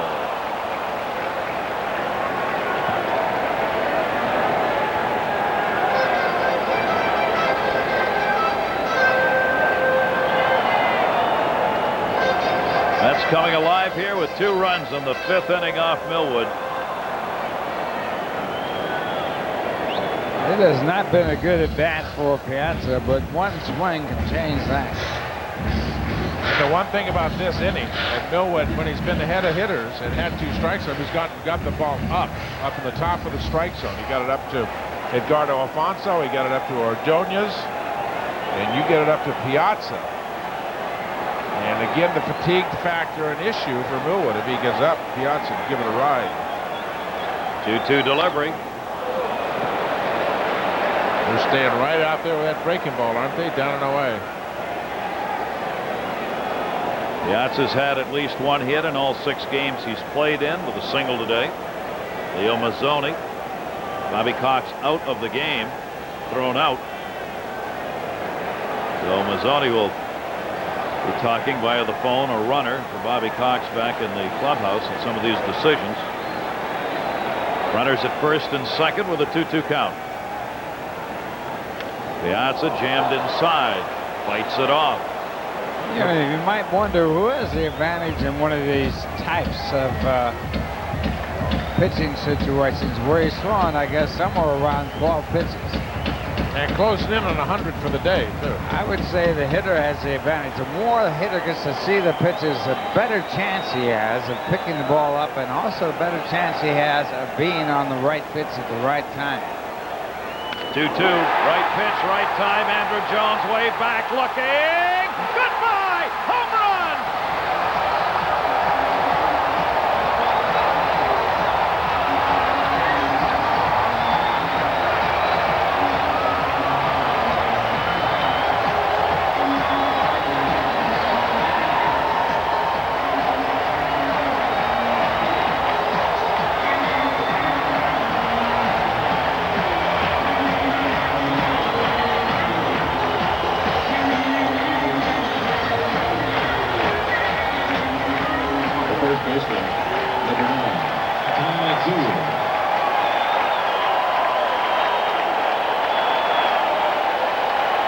Piazza, 3rd home run of the year.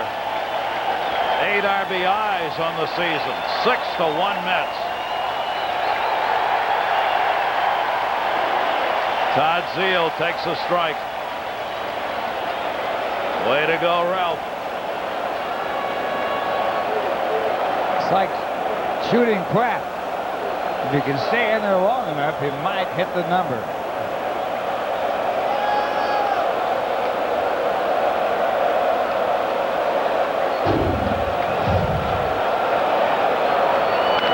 There's the number right there. Fastball out and up and gone. Over the 396 mark and another home run to the opposite field. It was to the right side of center for Mike Piazza with that great strength. What an at-bat. 6 runs, 8 hits now for the Mets. 1-2 to Zeile.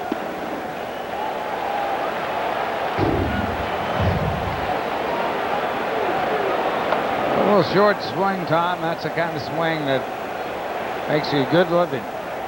Well, you can wait and wait and wait. You got to be that strong as Piazza is, and he can wait as long as anybody.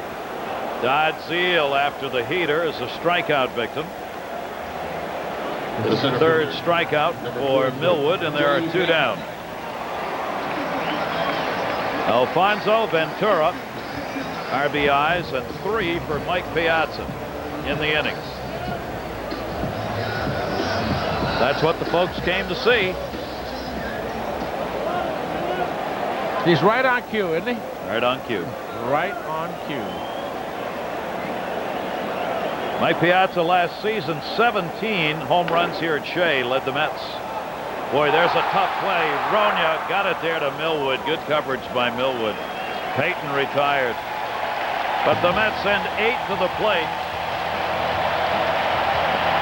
Pick up 5 runs. And a 3-run homer by Piazza. Millwood.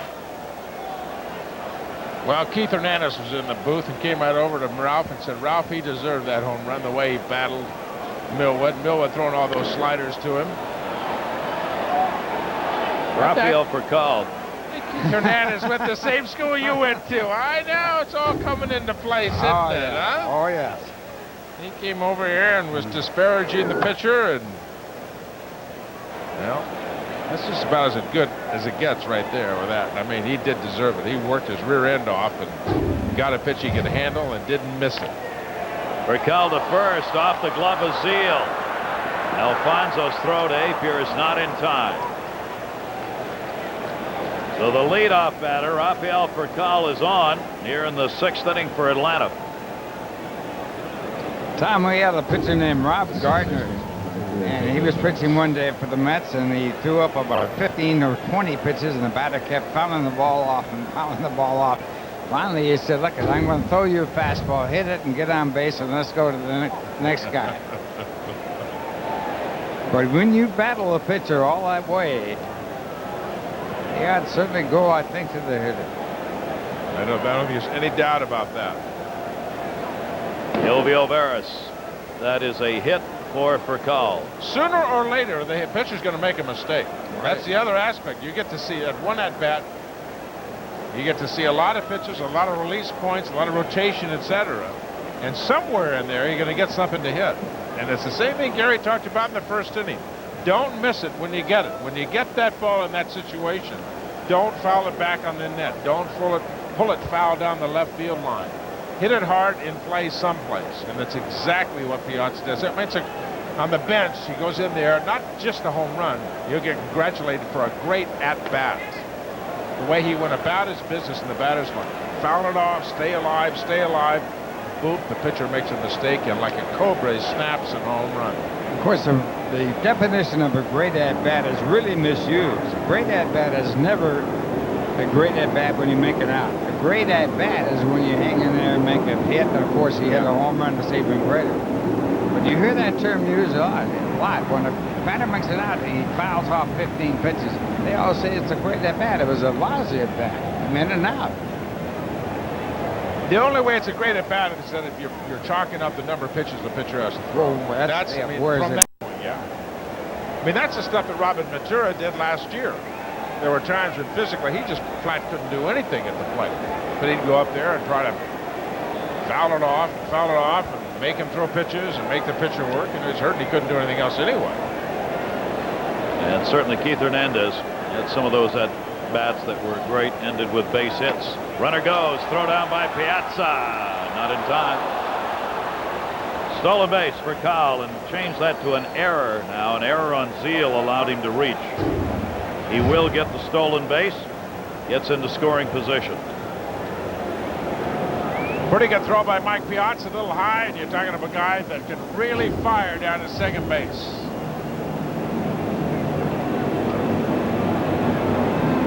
Not being able to throw a little for Cal out, there's no disgrace in that. That's one of the best throws Mike Piazza's made in a long time.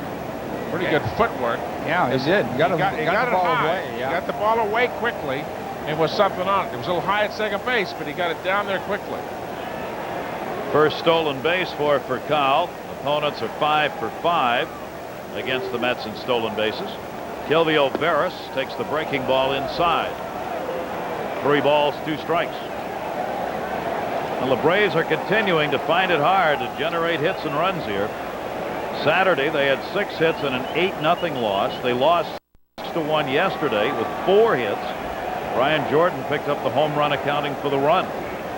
So their offense continues to be very quiet.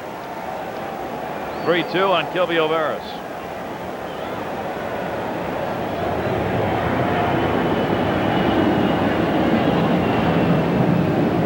Burkow with speed off second base. Apier's 3-2 is foul back.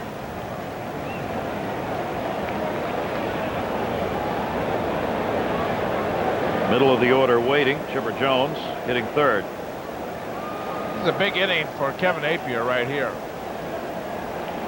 Get the leadoff hitter on, speed at the top of the lineup. Veras, you run the count to 3 and 2 with him. Then you look, you got Jones, Jordan, Surhoff, and Andrew Jones coming behind him, and you're up by 5 runs. 76 pitches for Kevin Appier. This is a big out right here. You got to get Veras out. I mean, these Atlanta Braves are not. Game is not over. You're talking about the number 3, number 4 hitter coming up. And you've got those little road runners on the base.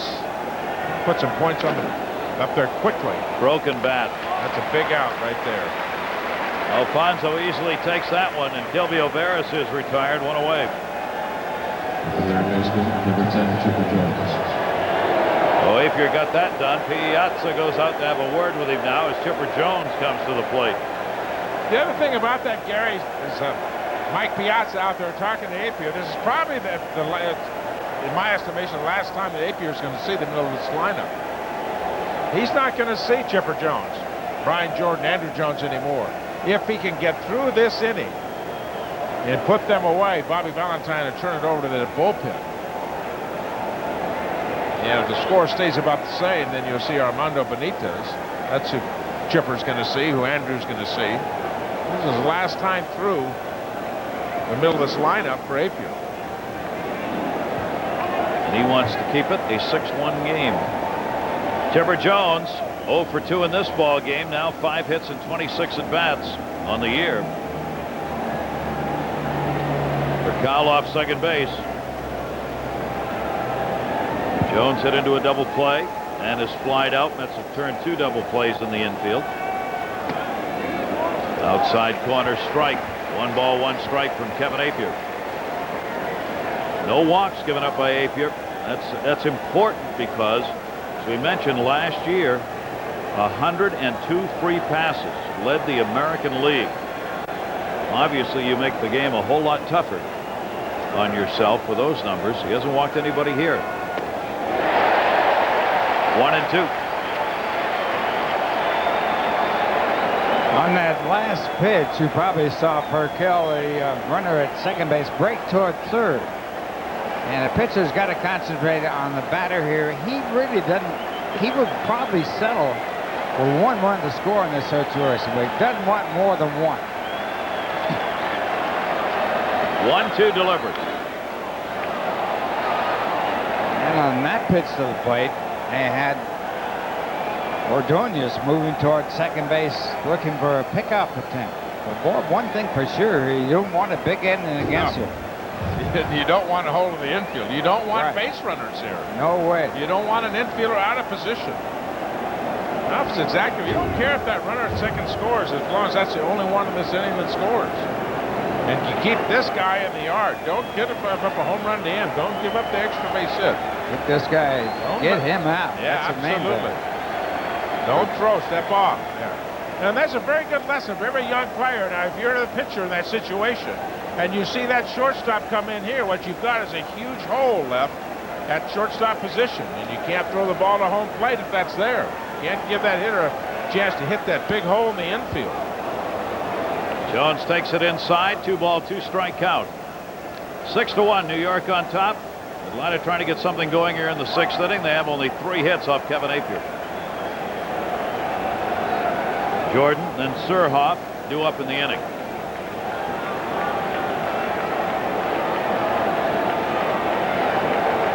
Real good speed for Call out there at second base. They play Jones to pull, switch hitter. 2-2. So the count goes full, 3 balls and 2 strikes. Speaking of switch hitters, Chipper Jones last year became the first switch hitter in baseball history with 3 consecutive 30 home run and 100 RBI seasons. Mantle never did it. Eddie Murray never did it. Nobody. To have 3 consecutive with 30-plus homers and 100-plus RBIs. 3-2 delivery, and he walked it.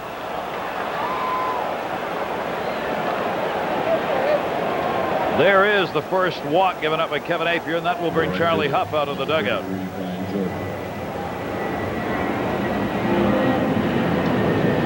Or second walk, I'm sorry. Brogna had one earlier.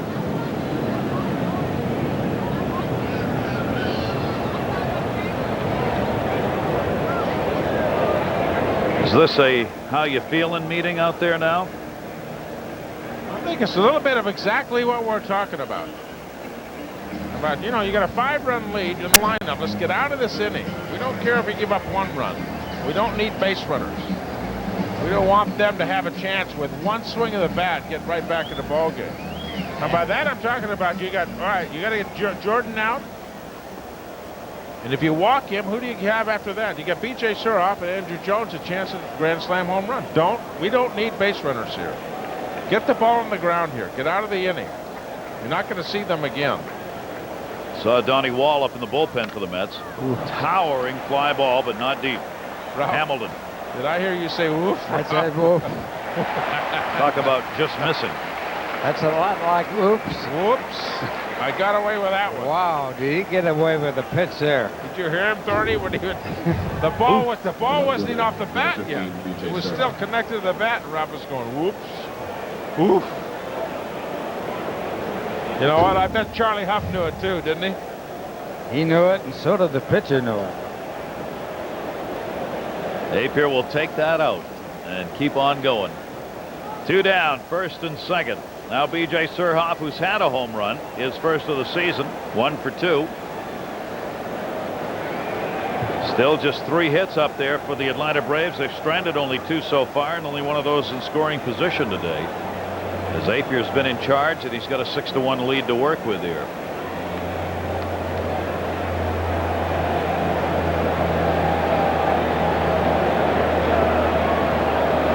Surhoff takes the pitch low and away. Ball 1.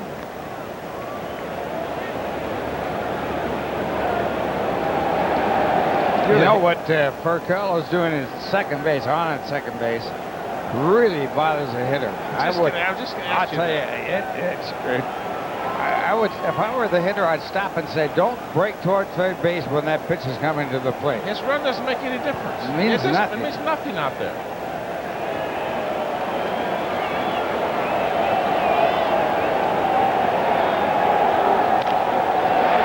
That one up. Surhoff slams the bat. Ordonez got it. The night, and the rings. There is Jason Marquis as Millwood is out of the game. The right fielder, number 5, Tsuyoshi. So Millwood touched up hard. 2 starts this year, both against the Mets, non-decisioned in the first one. Could be the loser. in this one, as he gave up the 6 runs earned on 8 hits. Working the 5 innings, including the home run to Mike Piazza. Now pitching for the Atlanta Braves, number 38, Jason Marquis. Tsuyoshi Shinjo will stand in, 0 for 2 in his first visit to Shea. Popped out and flied to center field. And the breaking ball by Marquis misses away, ball 1. Bullpen has been used a good deal already by the Atlanta Braves.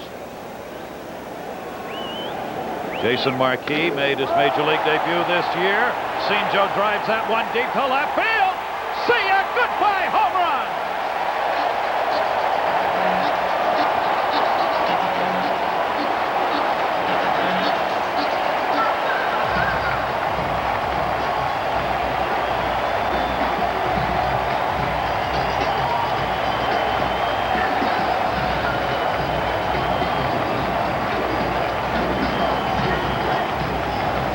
First major league home run. And the chant of Shinjo begins at Shea. How about that? Look at that.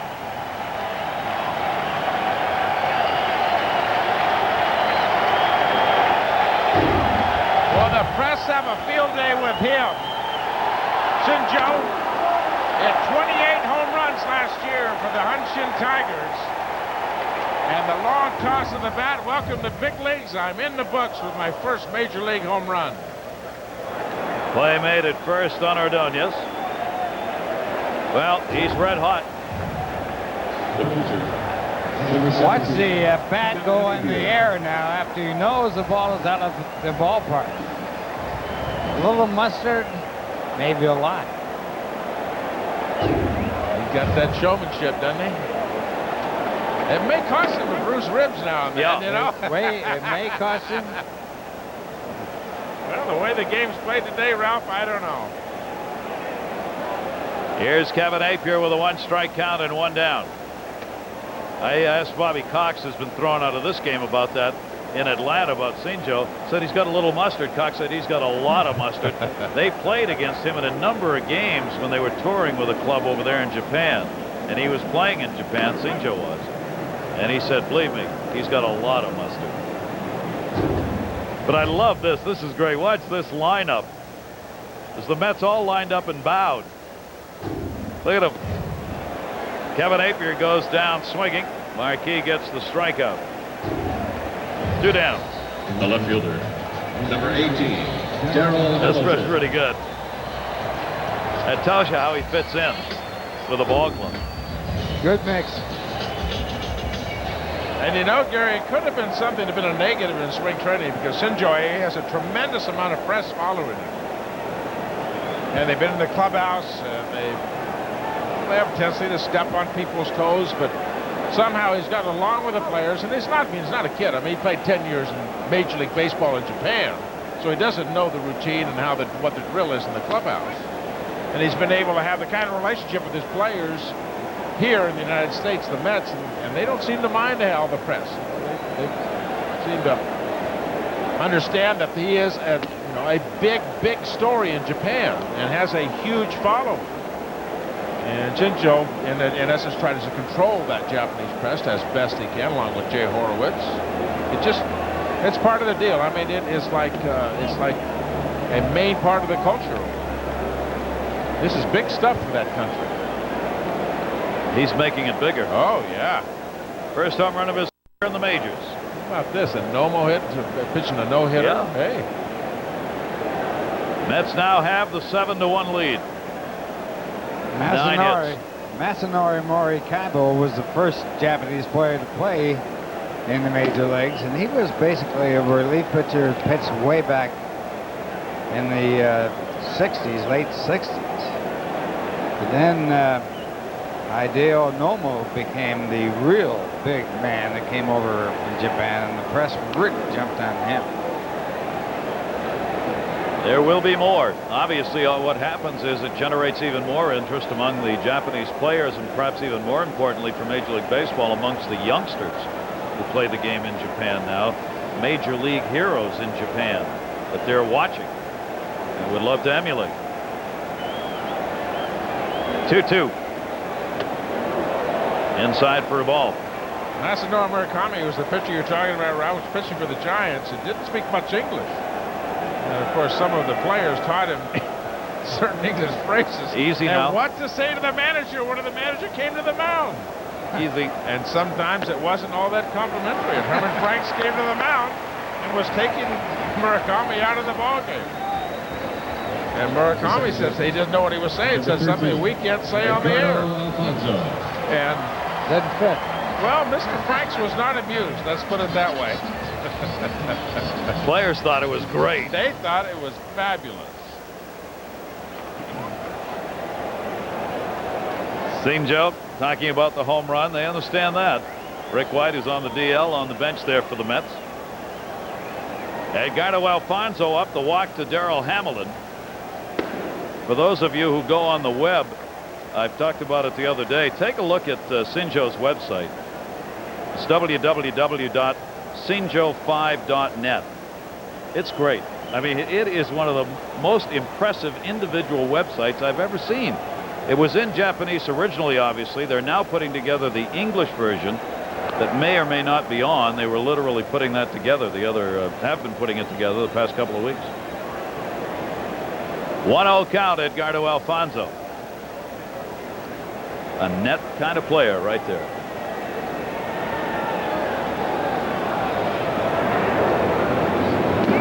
We got a great story for you, though. True, this is true. When I did the Olympic Games in Nagano, I came up with a cooking sauce that I found in a little town in Japan that I can't live without. I got a half a bottle left. I made contact through Shinjo and his interpreter. Did you? With the family in Japan in this little family-owned business that makes this soy sauce, and we put an order in. 2-0. Swung on and foul tip. This is about the day you told me the story. You got in the train and just took Got off in the for train, the country. took off. My only And day got off. right? Got off, and I wanted to see this soy sauce sake place I'd read about, little family-owned business for about 7 generations. Got in town, bought a coffee. The guy that owned the coffee shop, I asked him where it was. He told me. Next thing I know, he's in his car saying, come on, come on. Drives me to it. I sat with the family. We had tea, saw the family photo albums, got a tour of the little plant, bought the sauce and sake, brought it home. Magnificent. And didn't get the address? Got the address. Had the address and everything, but everything was in Japanese. Oh, I got you now. So I wasn't sure how to do the order. Okay, all right. So I went through Shinjo and his interpreter, and they emailed the company, the family, for me in Japanese. Emailed the company. I love that. Love that, don't you? Yeah. 3-1. Outside corner strike. If it were that good, why'd you only use a half a bottle in 3 years? No, I had 6 bottles of this sauce to use, and I'm down to a half bottle left. Okay. Are we sharing when the... Sharing? You want to talk to me about sharing? No, I don't want to go there. No, I don't think you do. I don't want to go there. 3-ball, 2-strike count on Alfonso. Mr. I'll take care of it. Look out. Oh, look out, Ralph. Good luck. Well, this is like, you know, you got to know your friends and your teammates. And I said, well, I said to myself, if the ball ever comes up here, I'm going to reach out there and try to protect Ralph. Here we go. I was out of here in a heartbeat. Oh, yeah, you'll help us. I'm hiding right behind this monitor right here. You play real solid defense. Oh, man. What a foxhole guy, right? 3-2 delivery, foul tipped and held on to by Lopez. Edgardo Alfonso retired, but a little international flavor added to this inning. Shinjo, his first major league home run, and a little mustard on the dog to top it off. Triggered right now. Toronto's 5-2. A couple of Canadian ball clubs playing well. Andrew Jones. Kevin Appier's gone the distance for the Mets.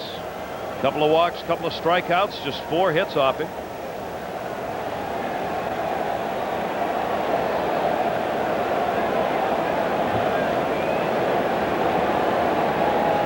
One-0 delivery. Grounded foul. And I guess what they've done is taken that error away on the Furcal in the 6th inning. Ground ball to first. They've taken the error down and put a hit up. So we'll change it for the second time. There are the numbers for Kevin Appier. 2 starts, both against Atlanta, both against Kevin Millwood, who's out of the game now for the Braves. Slow roller. Ordonez's got to make this one barehanded. Does. Not going to get it.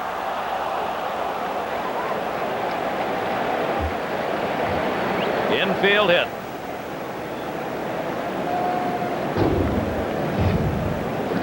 One of the reasons this young man wins the Golden Glove and is so exciting at shortstop is making that play. And how can he do it? Watch. Get it 1 step and in the air.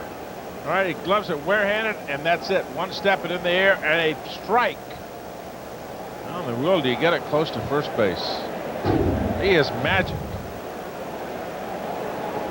Going after a Gold Glove, missing so much of last season, obviously. Did not win his 4th consecutive. Javy Lopez, 5 hits on the board for the Braves. Lopez already has had a couple of pitches move inside on him here today. Hit by a pitch in the 5th inning and into a double play in the 2nd.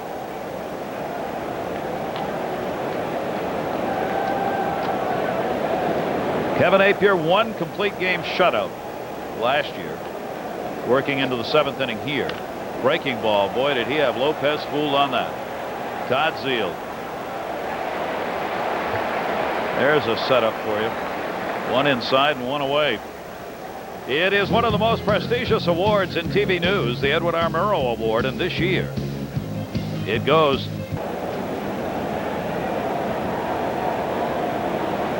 one down.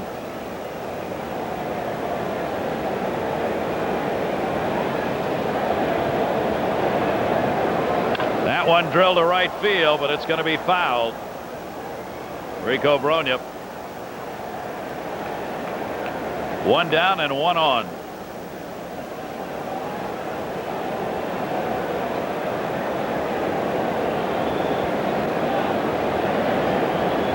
7-1 game. Mets out hitting Atlanta 9-5.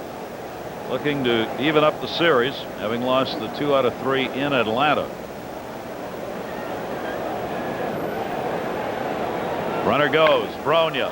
He got a shot of that one deep to right field. Shinjo watching, and goodbye. The former Met puts one into the bullpen. A 2-run homer to make it a 7-3 game. RBIs number 2 and 3.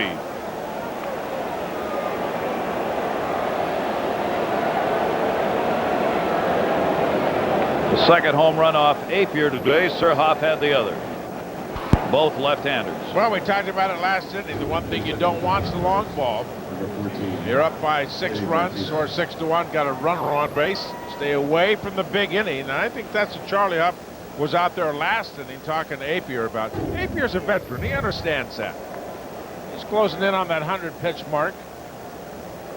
And Bobby Valentine would like to get 7 innings out of him. He's won 15 games last year, talking about Appier. And he has done that 3 times in his career. The most he's ever won is 18. He did that back in 1993 with the Kansas City Royals. Dave Martinez is the pinch hitter for Marquis, who worked the 1 inning and gave up the home run. 1 hit. Martinez, with Atlanta needing base runners, shows bunt. He is 0 for 3 as a pinch hitter this year. A 1-0 count on Martinez. Atlanta trying to generate something here in the 7th inning with 2 runs across. Martinez will take it down low, ball 2.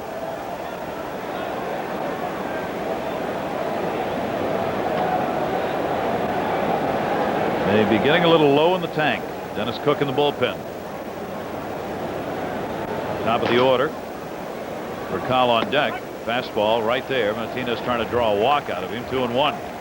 Well, 4 more, he'll be at 100 pitches. Excuse me, 3 more, he'll be at 100. You start the season, and if you get 6 innings out of your starter, you're happy. You get 7 innings out of the starter. I'm not talking maybe the first 2, maybe 3 starts.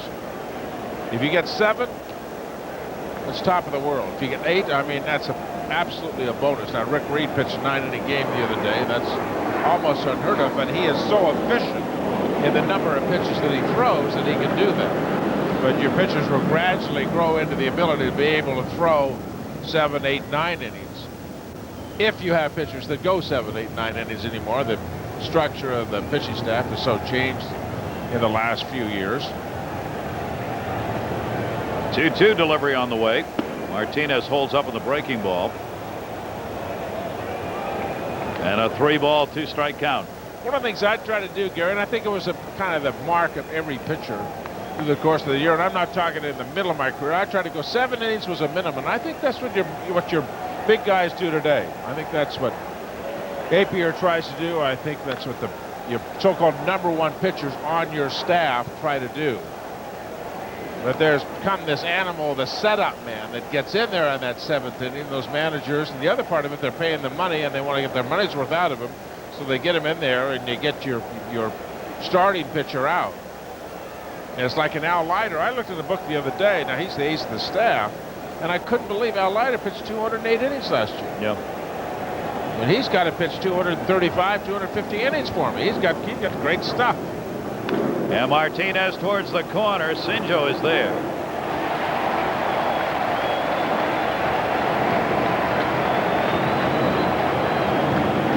Gets the out. Let's take a look at the Mets' upcoming schedule. It's brought to you by McDonald's. Day off tomorrow. These Atlanta Braves. Wednesday, Thursday at 7. And then the Mets take on the Cincinnati Reds for the first weekend series. 7 o'clock on Friday and Saturday and Sunday afternoons at 1. Rafael Furcal, the leadoff batter. Slaps that one foul.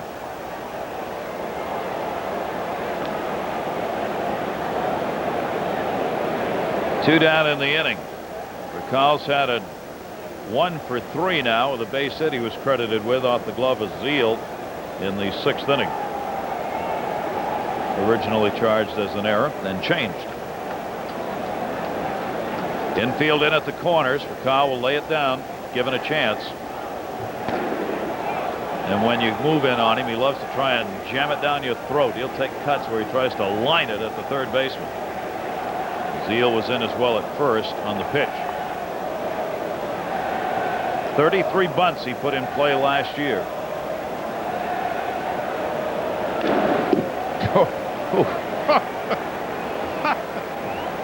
Well, let's see, what's the score here? 3-7, and Furcal trying to hit a 4-run home run to tie this game up. There isn't anybody on base, but that doesn't make any difference. Did you see that swing? This is your leadoff hitter. Woo! That's the 5-run home run swing right there. Hitting .241 on the year. 1-2 pitch to him. Jammed him. Piazza check. Got him. Mike Everett makes the call on the check swing, saying he went around. 2 runs, couple of hits. Rico Brogna delivered the long ball. Fans up, and let's take a look at our Toyota line score. 7-9-0 for New York. Atlanta 3-6-0. Now pitching for the Atlanta Braves. Gary Thorne, Tom Seaver, Ralph Kiner, Sean Kimmerling down on the field with us here, and the New York Mets. The third baseman. So far, a successful opening day at Shea. Robin Ventura will lead it off here. Kevin Appier looking for his first win as a Met. And Joe Slusarski has come on as the 3rd pitcher of the game for the Atlanta Braves. Jason Marquis worked an inning. A run, a hit, the home run by Shinjo. There's Slusarski's numbers so far this year. And the right-handers down low. Ball 1 to Robin Ventura, Piazza and Zeal to follow. You mentioned it yesterday in the game up in Montreal, Gary, about the Mets record last year. They had an excellent record at home. They're over 29 over 500 at home. And now they would like to improve on the road. The Atlanta Braves last year were 21 over 500. They were 51-30 plus 4 on the road. And that's what the Mets would like to do. Get back to above 500 on the road. They kind of got it figured out here at Shea Stadium.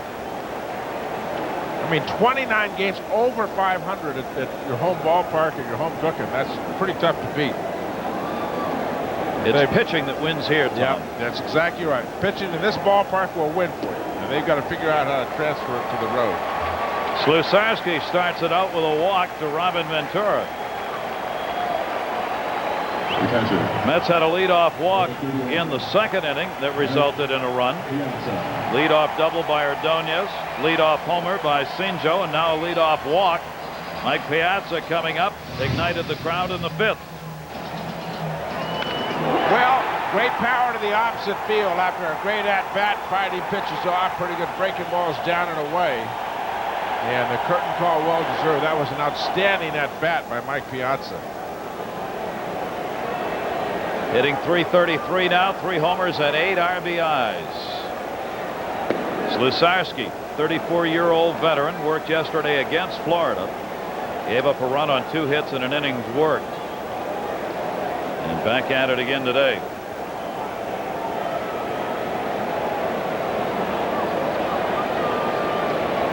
One-0 count on Piazza. And he gets another one.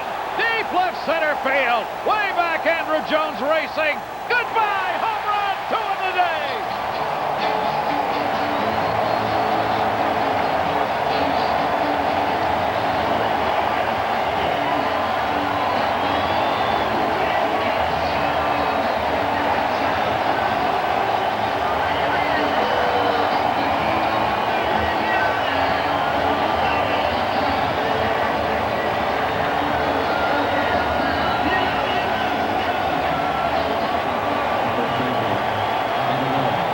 Show.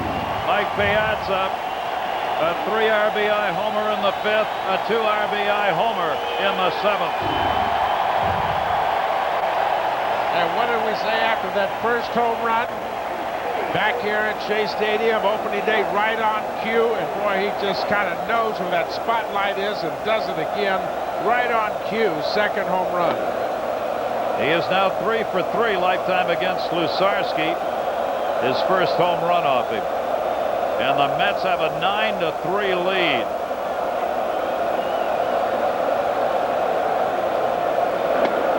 Pitches outside to Todd Zeile. 3 home runs, Shinjo with 1, Piazza with 2, a 5 RBI day for the Met catcher. Zeile walked and scored in the second, 0 for 2 at the plate. Outside corner strike, 1 ball, 2 strike count. And the Braves pitching staff, of all things, continues to struggle. At the time they're hitting is not there. The Braves staff coming into this game at an ERA of 5.37. And it is going up.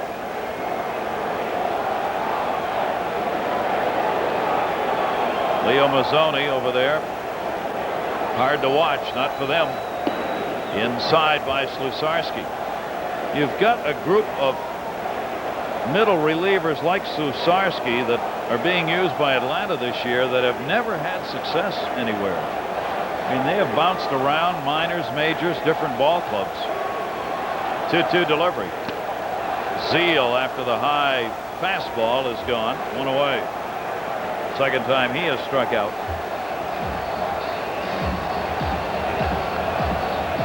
Boy, Mike Piazza has given this full house quite a show. Well, we talked about a little bit down in Atlanta, Gary, and it's the Andres Galarraga story. I think this club, the Atlanta Braves, is a club in transition, and I think John Surhoff, the general manager, has started the movement of the older players off the club. Andres Galarraga becoming a free agent and going to Texas, because they've got some old players. Maddox, Glavine, I mean, they're getting there. They're getting middle, late 50s. And they've got to start getting some young blood in there. Payton on the fly ball out. Here comes Shinjo. Number 5, Tsuyoshi Shinjo.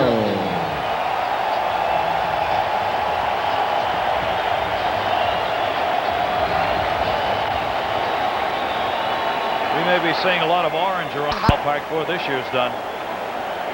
Shinjo with his first major league home run in the 6th inning. Ground ball to short this time for Kyle. Shinjo can run. He gets it over there, though, and that'll do it. But more damage done here in the 7th inning. A leadoff walk to Robin Ventura, and then Mike Piazza delivering his second home run of the ball game. Shops or log on to www.mets.com. Thank you for joining us here on the WB11 at Shea Stadium. Banner raised, National League champions. Ralph Kiner doing that today. Number 45. Lots of former Mets on hand. A beautiful day for the game, and the Mets have given their fans a lot to cheer about. John Franco is on. Kevin Appier out of the ball game.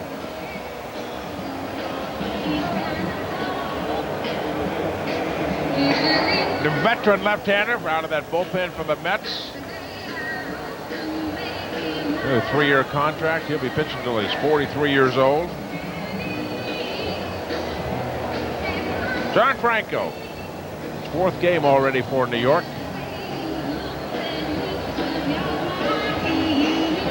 He wants to get back to that World Series and win it for his hometown team. Well, the Met bats have certainly come alive here in this one. We go to the 8th inning. Gilby O'Veris will be leading it off, followed by Chipper Jones, and then Brian Jordan against Franco. A 9-3 lead for the Mets.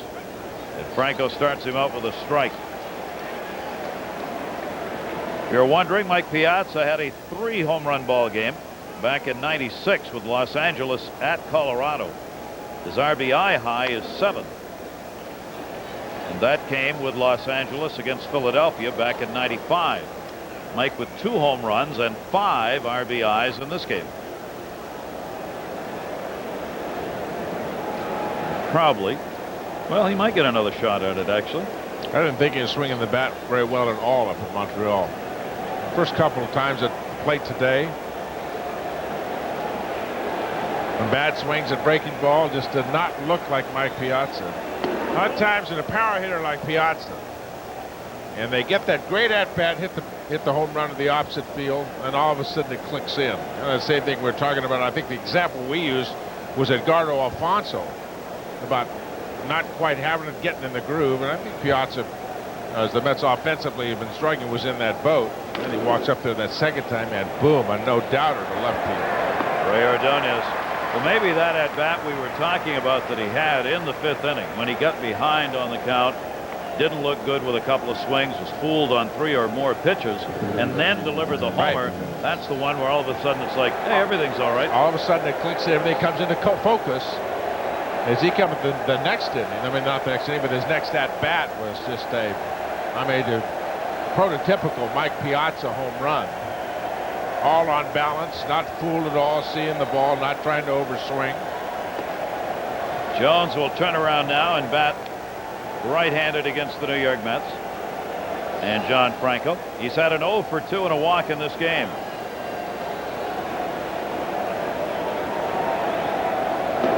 Takes that one inside.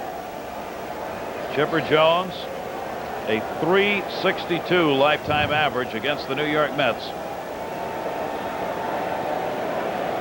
Picked up 3 hits in 13 at-bats this year. Shinjo in right field. Back, warning track, wall, up, got it!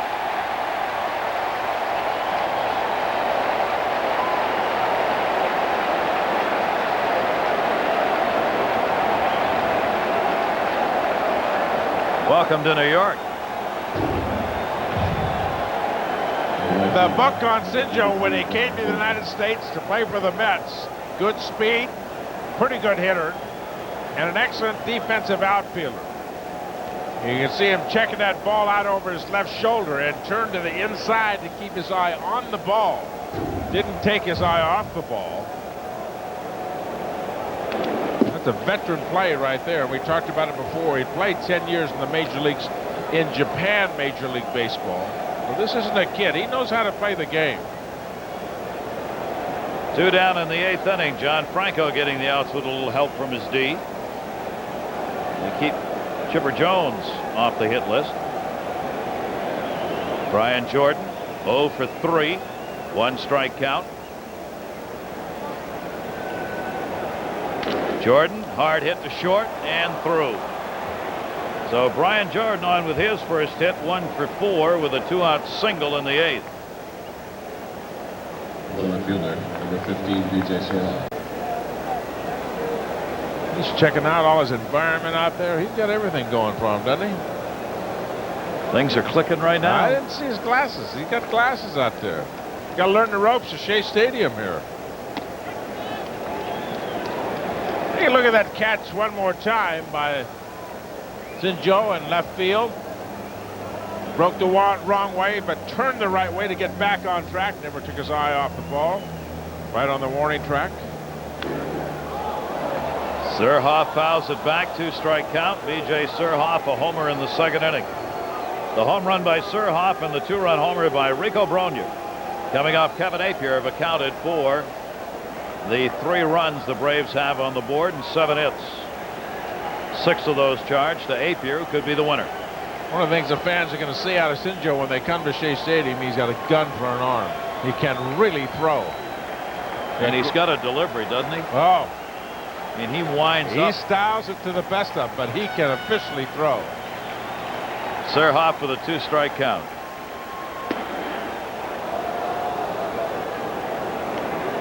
One ball, 2-strike counts on Surhoff. On at first base, Jordan not being held. Zeal off the bag on him.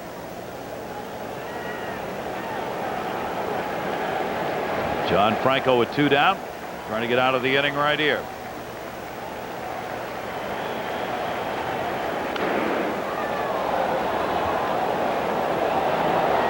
Maybe early. Braves are going to be a little concerned. Their pitching not working. Their ERA is 3 times higher than they would have anticipated at this moment based on the last 10 years. And the bats are deadly quiet. Well, I talked to Bobby Cox before the game down in the field. I said, how's it going? He says, well, we got a few guys not hitting. And they have, you know, you mentioned that. The only guy hitting was been Rico Brogna. You hit it on, I know what they're concerned about. Got to been, you hit on it just last inning, the inning before, that middle relief. I mean, they've got a group which will not scare you away.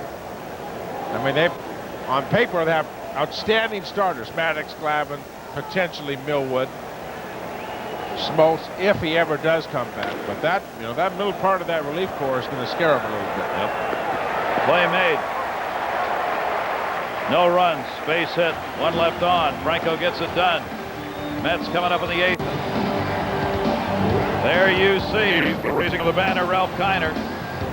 Started out with a great defensive play by Hamilton. Bobby Cox gets thrown out of the game for arguing a strike call from the dugout. Mike Piazza, 5th inning, a 3-run homer. Shinjo leading off the 6th inning, his first major leaguer, and Piazza's 2nd of the game. 5 RBIs today, that came in the 7th inning. Brings us to our Jeep game summary that we'll take a look at in a minute.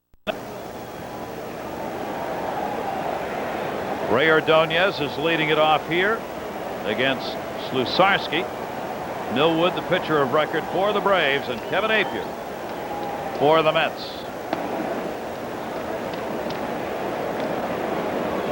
Take a moment and look at our Jeep game summary. The big story, of course, Mike Piazza, 2 home runs, 5 RBIs.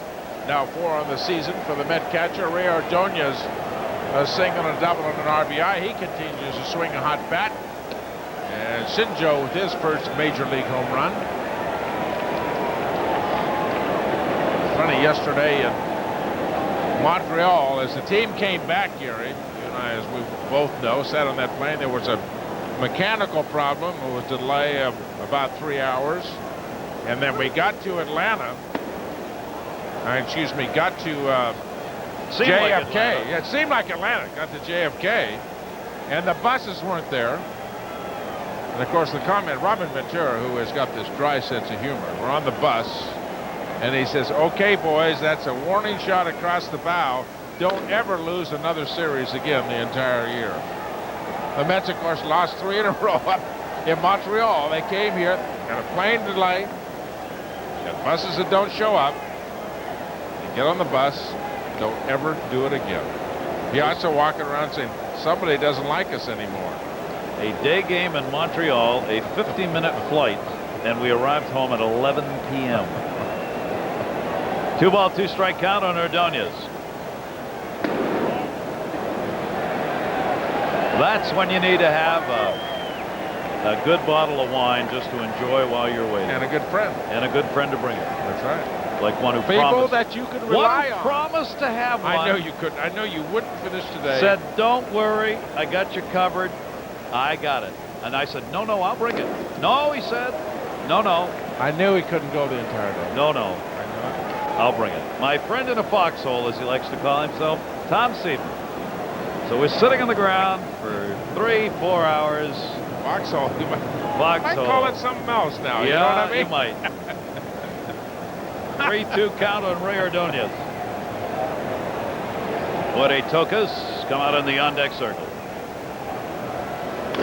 Ordonez reaches and fouls that one back off Slusarski to hold the count at 3-2. Shadows moving in on home plate.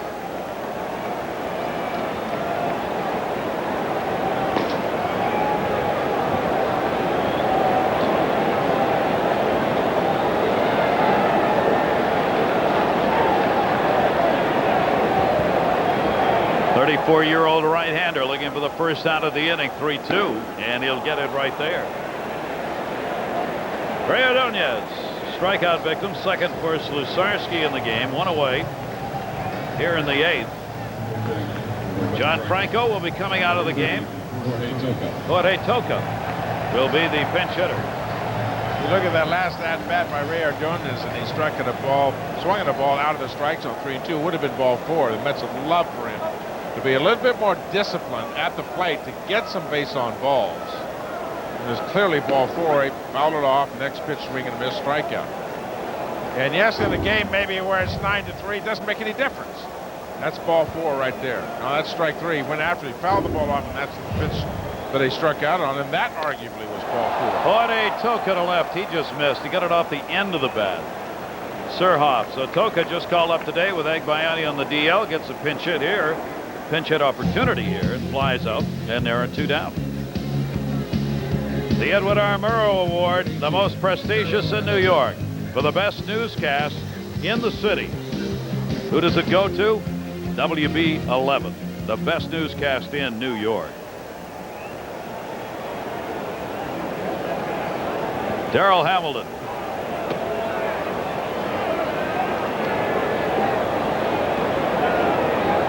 One count with 2 away. Darrell Hamilton up.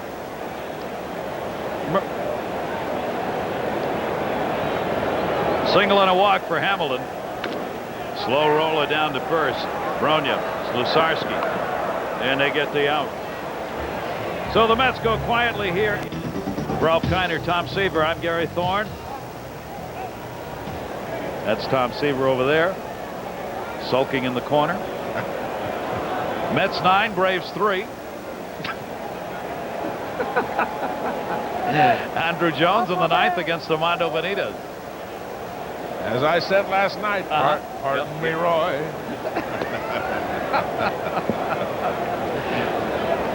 Something we'll all be waiting for this year. I will. Somewhere I'm going to let you in on that. I know. Out there. And Tom has a great joke, and all the folks out there, some may have heard it, about Roy Rogers, Dale Evans. Tom tells it better than anybody, but it takes about 9.5 hours. Well, sometimes you got one of those games. It's about 15-2, you know, and it's like going to the ballpark. What do? We'll hold that. You don't necessarily watch every pitch. Sometimes you find enjoyment looking at the signs and talking to your partner. You know what I mean? Yes, sir, Bob. One ball. Not Bub either. 1 ball, 2 strike count on Andrew Jones. Armando Benitez trying to put away the home opener for the Mets. 9-3 lead over the Braves. There's one of them. Couldn't work out much better for Bobby Valentine. He gets Kevin Appier is going to pick up his first win. He gets his catcher, got a couple of home runs. He gets Edgardo Alfonso with a base hit. You got an off day tomorrow, so you can use your closer. Armando Benitez will come in here and get a day's work. Armando, of course, a big year last year, 41 saves, 5th best in the majors. And in order for a closer to be sharp, he's got to get his work in. He hasn't had a chance. 3 days up there in Montreal. So perfect situation for him to get an inning in with the off day tomorrow. And the 2 comes back here at Shea the day after that on Wednesday. Javy Lopez 0 for 2, hit by a pitch and late on that fastball off Benitez. 1 ball, 1 strike count. Worth noting, we were talking about the struggle early on for the Atlanta Braves, that these two teams have not met in the previous 4 years before the 60th game of the year. With the unbalanced schedule, that is entirely changed. Here they are playing 6 games in the first 2 weeks of the season against one another, with 19 total. It is going to make things tougher because the East is a strong division. And the Mets' last 9 games, what do they got? 6 of them against Atlanta. Begins and ends the same way, and then Absolutely. few in the middle. 53,640, the announced attendance, 53640. Sellout crowd on this opening day at Shea. They couldn't have had a better day weather-wise, and for Met fans, not a much better day could have been hoped for on the scoreboard either. 1 ball, 2 strike count on Lopez. That one hit hard, deep to left field. Way back, Javy Lopez has one. Goodbye, home run. Lopez delivers a dinger here in the 9th inning with 1 away, and it's a 9-4 game. In this sequence of pitches, Javy Lopez swung and fouled the ball back on the screen, was upset that he missed it. Sometimes that's a decoy. Sometimes a hitter will do that to try to make the pitcher think, boy, I'm right on you. And it looked like the ball was by him, but Armando Benitez got that ball down just a little bit, and a line drive home run. That's an 86-mile-an-hour fastball. The ball that he fell back on the screen was 94 miles an hour. And Benitez, who gave up 10 home runs last year in 76 innings, it's a pretty high ratio for a guy that throws that hard, and that was a no-doubter when it left his bat. First home run off Benitez this year, the second home run for Javy Lopez on the season. And a 9-4 ball game now. Rico Brogna home run in the 7th inning, 2 RBI shot, fouls that one back. And a 1 ball, 2 strike count on Brogna.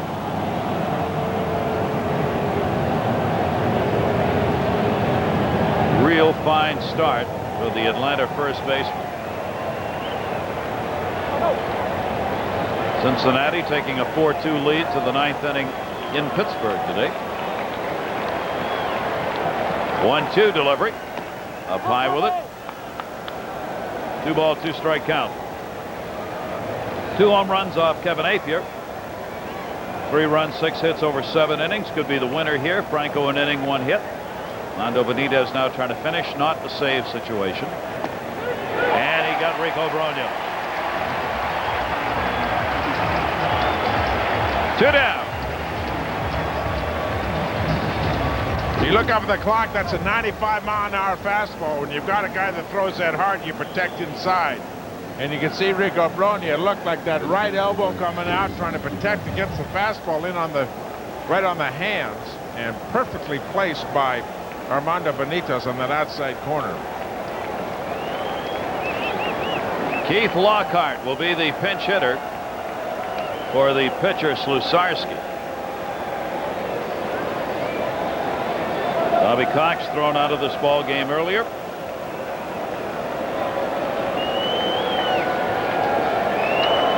See Lockhart's numbers so far on the season. The backup infielder, second base.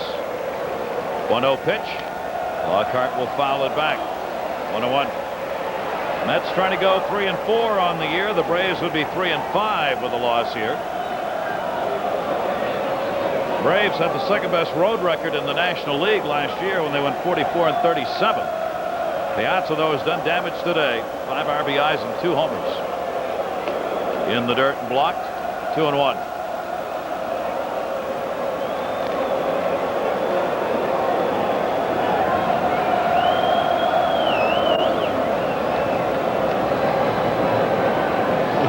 Sarcastic Atlanta chop going on here. They don't do it very well here at Shea Stadium, do they? They don't have those red tomahawks. No, they don't quite all get it together either.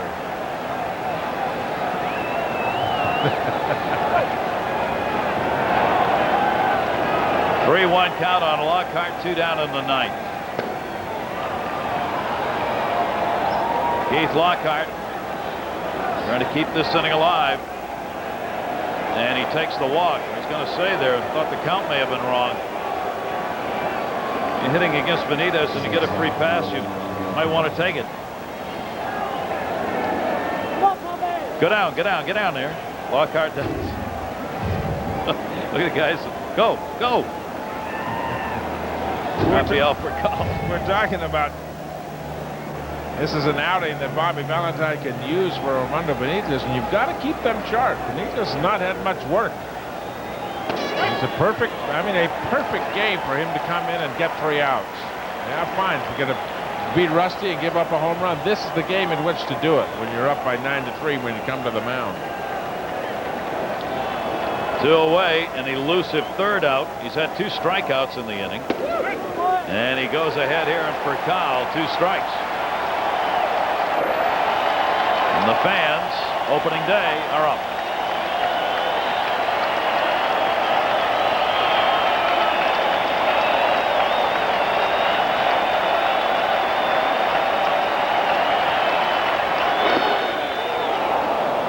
Kyle takes it down low, 1 ball, 2 strike count. Switch hitter last year, 250 off left-handers, 306 off right-handers. All 4 home runs hit right-handed. Batting left here against Benitez. 1-2 delivery. Got him, and that's it. Mets win their home opener.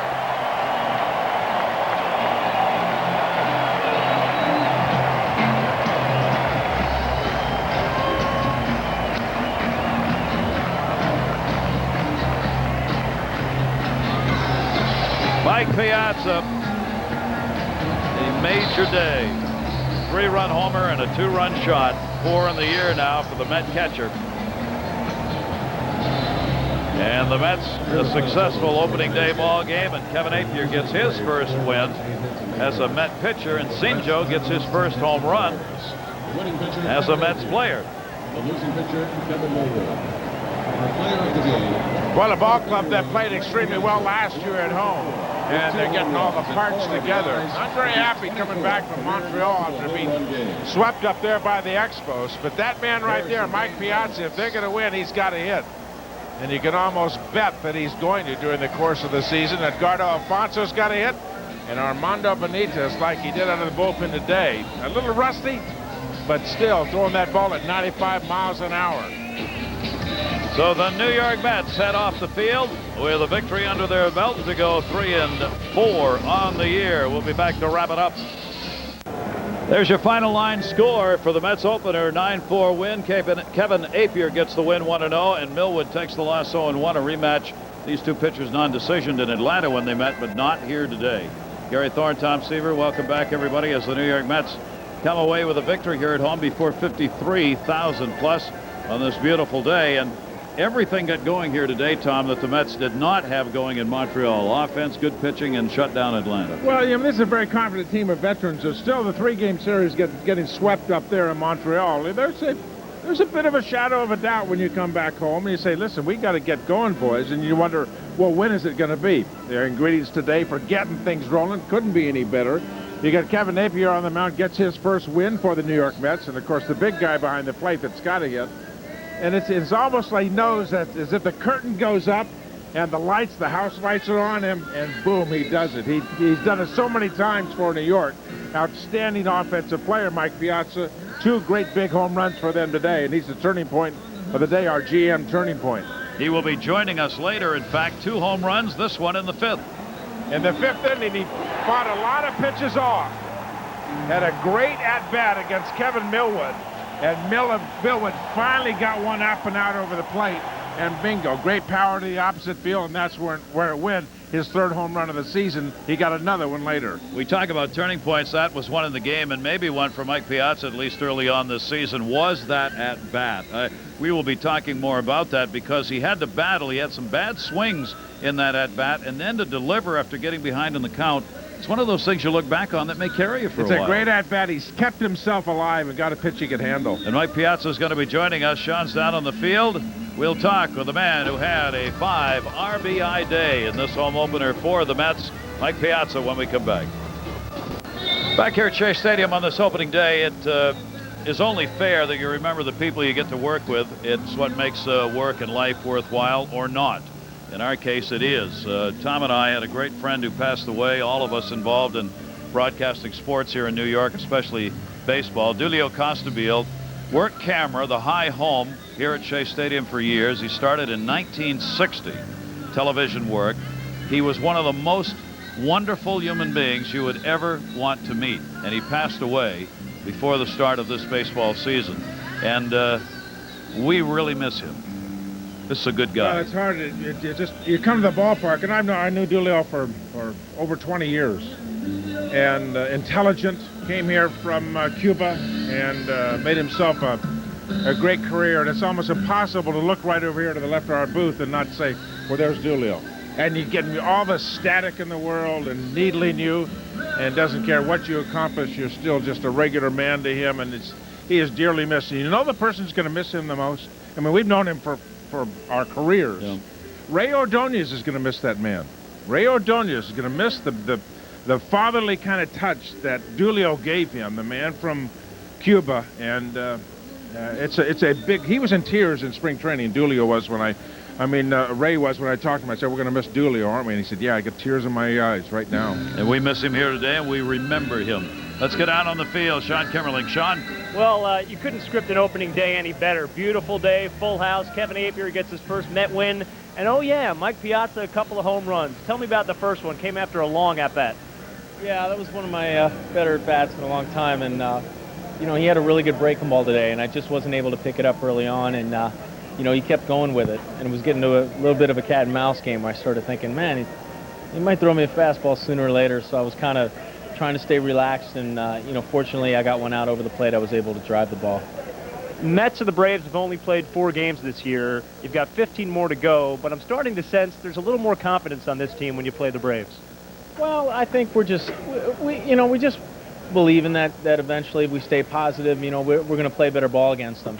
And I think the main thing is for me and for the ball club, we just know that we haven't played well at all when we were you know, playing them. So the bottom line is we're at least able to play well today, and as you said, hopefully it's a sign of things to come for this year. Does this kind of take away the bad taste in your mouth from the series in Montreal a little bit? Yeah, I mean, that was frustrating, no question about it, and we were a little, we really were disappointed. But, you know, it's already history, and we have to move on, and it's good to get a win today on opening day, a lot of emotion. Great tribute to, you know, Tommy Agee and Brian Cole, and a lot of emotion today, so we're glad to get the crowd into it and at least put that series behind us. Talk about the second home run, 2 home run game. You've got 4 now on the year.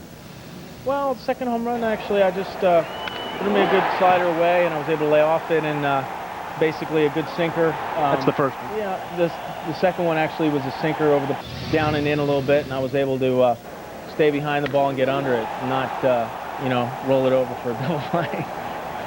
A little later, Shinjo got one, and everybody kind of went through the bowing ritual. Did you get in on that? Yeah, we had a little fun with it, but I think the best thing that he's given a lot of excitement to our ball club, no question, and a lot of energy.